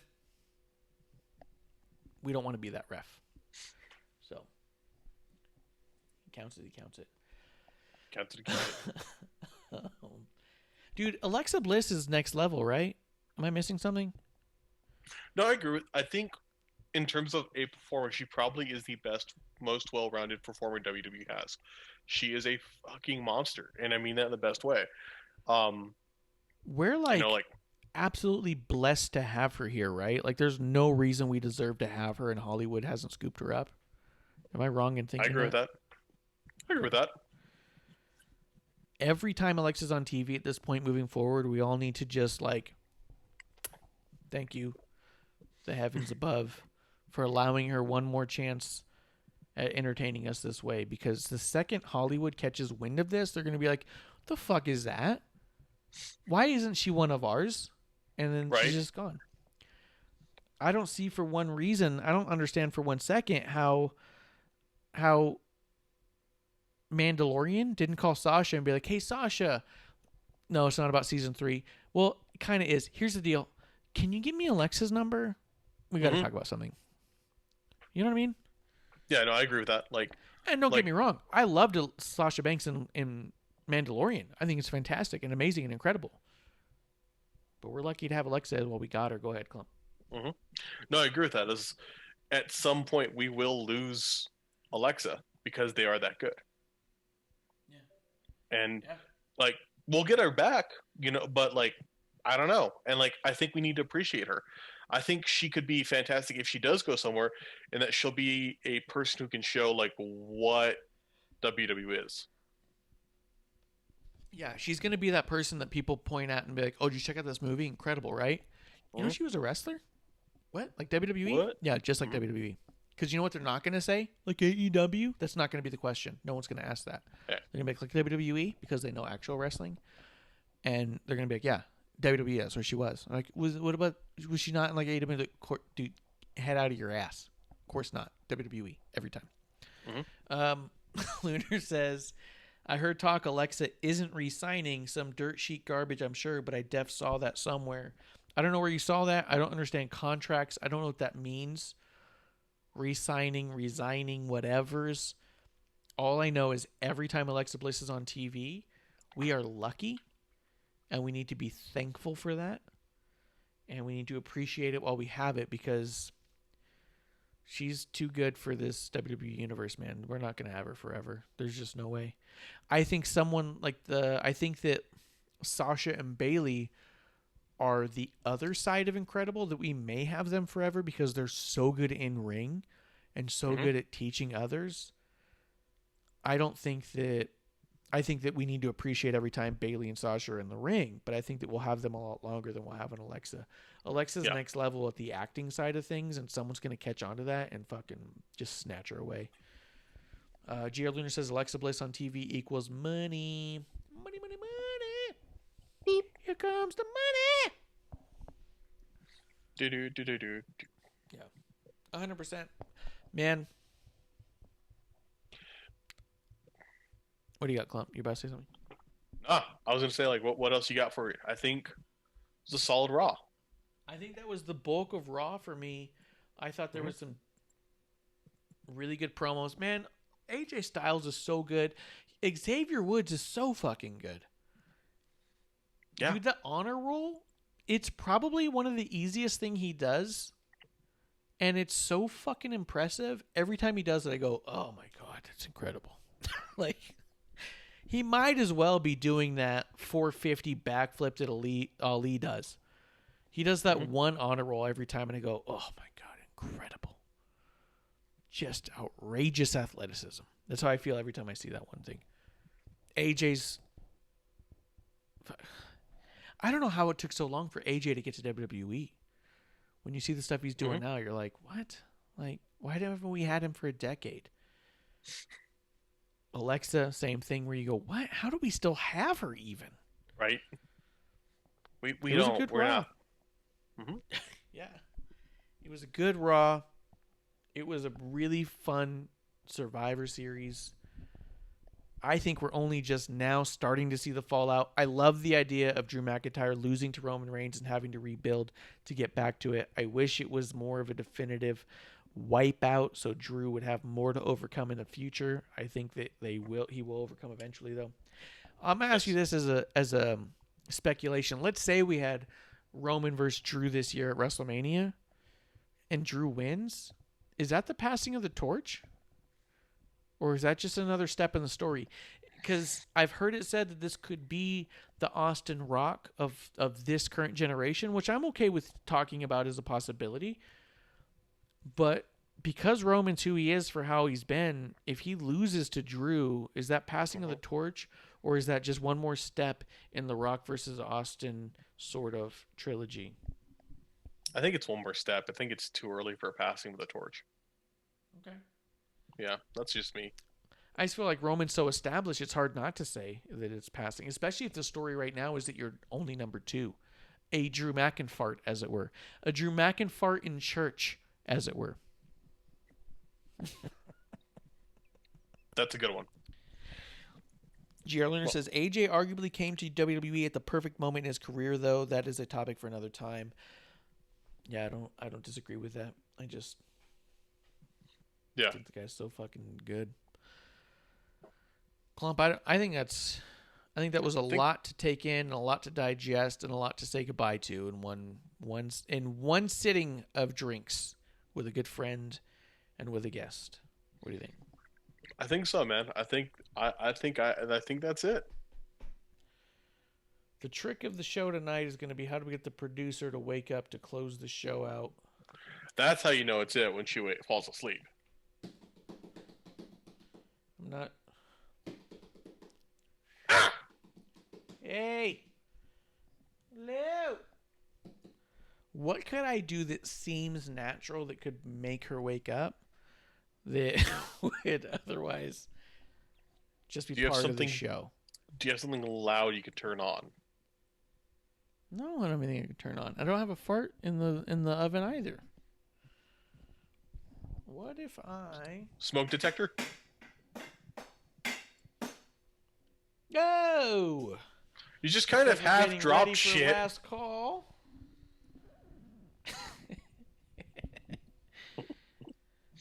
Lunar says I should fart. I agree. I am a champion. The one thing that this title here proves is that if anyone's a Drew McInfart in this show, it's this guy right here. Yep. Drew Reffinfart, your host and mine. Klump, I'm glad we did this. I'm glad we got together. I know I won't be talking to you on Thanksgiving because Thanksgiving's for family and not for bullies. But yeah. I'll bug you for some reason. It's just the part of being in an unhealthy relationship. Hell yeah. Hell yeah, it's part of what we do here. Klump, we love having you here. Grim Reaper, thank you so much for coming in and being a part of it. We loved it. Guys, I think that's the last call. Check us out, wrestlingontherocks.com. Give us the like, give us the reviews, hit the notification, hit the bells, hit the stars. All of the things you do for all of the shows, all of the times. Buy us a drink. Because if there's one thing wrestling does for us, it makes us needs a drink from time to time. But at the end of the day, it's not about what you're drinking. It's about who you're drinking with. And today we're drinking with Klump. You can find him at Crybaby Klump on Twitter. We're drinking with Grim Reaper. You can find him at Grim Reaper 2185 on Twitter as well. Check us out this weekend. There's a huge sale, blowout sale, they say, on ProWrestlingTees.com/WrestlingOnTheRocks to get your Give Me What I Want, your Pointless Aggression t-shirts, your drinking buddies to have with you alongside, and just us partying around a table. Guys, Thanksgiving is around the corner, and we are thankful for every single one of you that listens to this. We're thankful for each other to have a drink with. Klump, I want you to do the last call because I'm thankful for you that you've been here since day one, every day one, and you are a backbone of this show. You're That's first on my mind. When we put this show together, it was Kevlar and me, and I said, well, Klump's obviously got to be a part of it. And we just want to celebrate that tonight. Give us... Go ahead. It's too much pressure, boss. Fine, I'll do the cast lol. God damn it. Last call. That's about right. Cheers.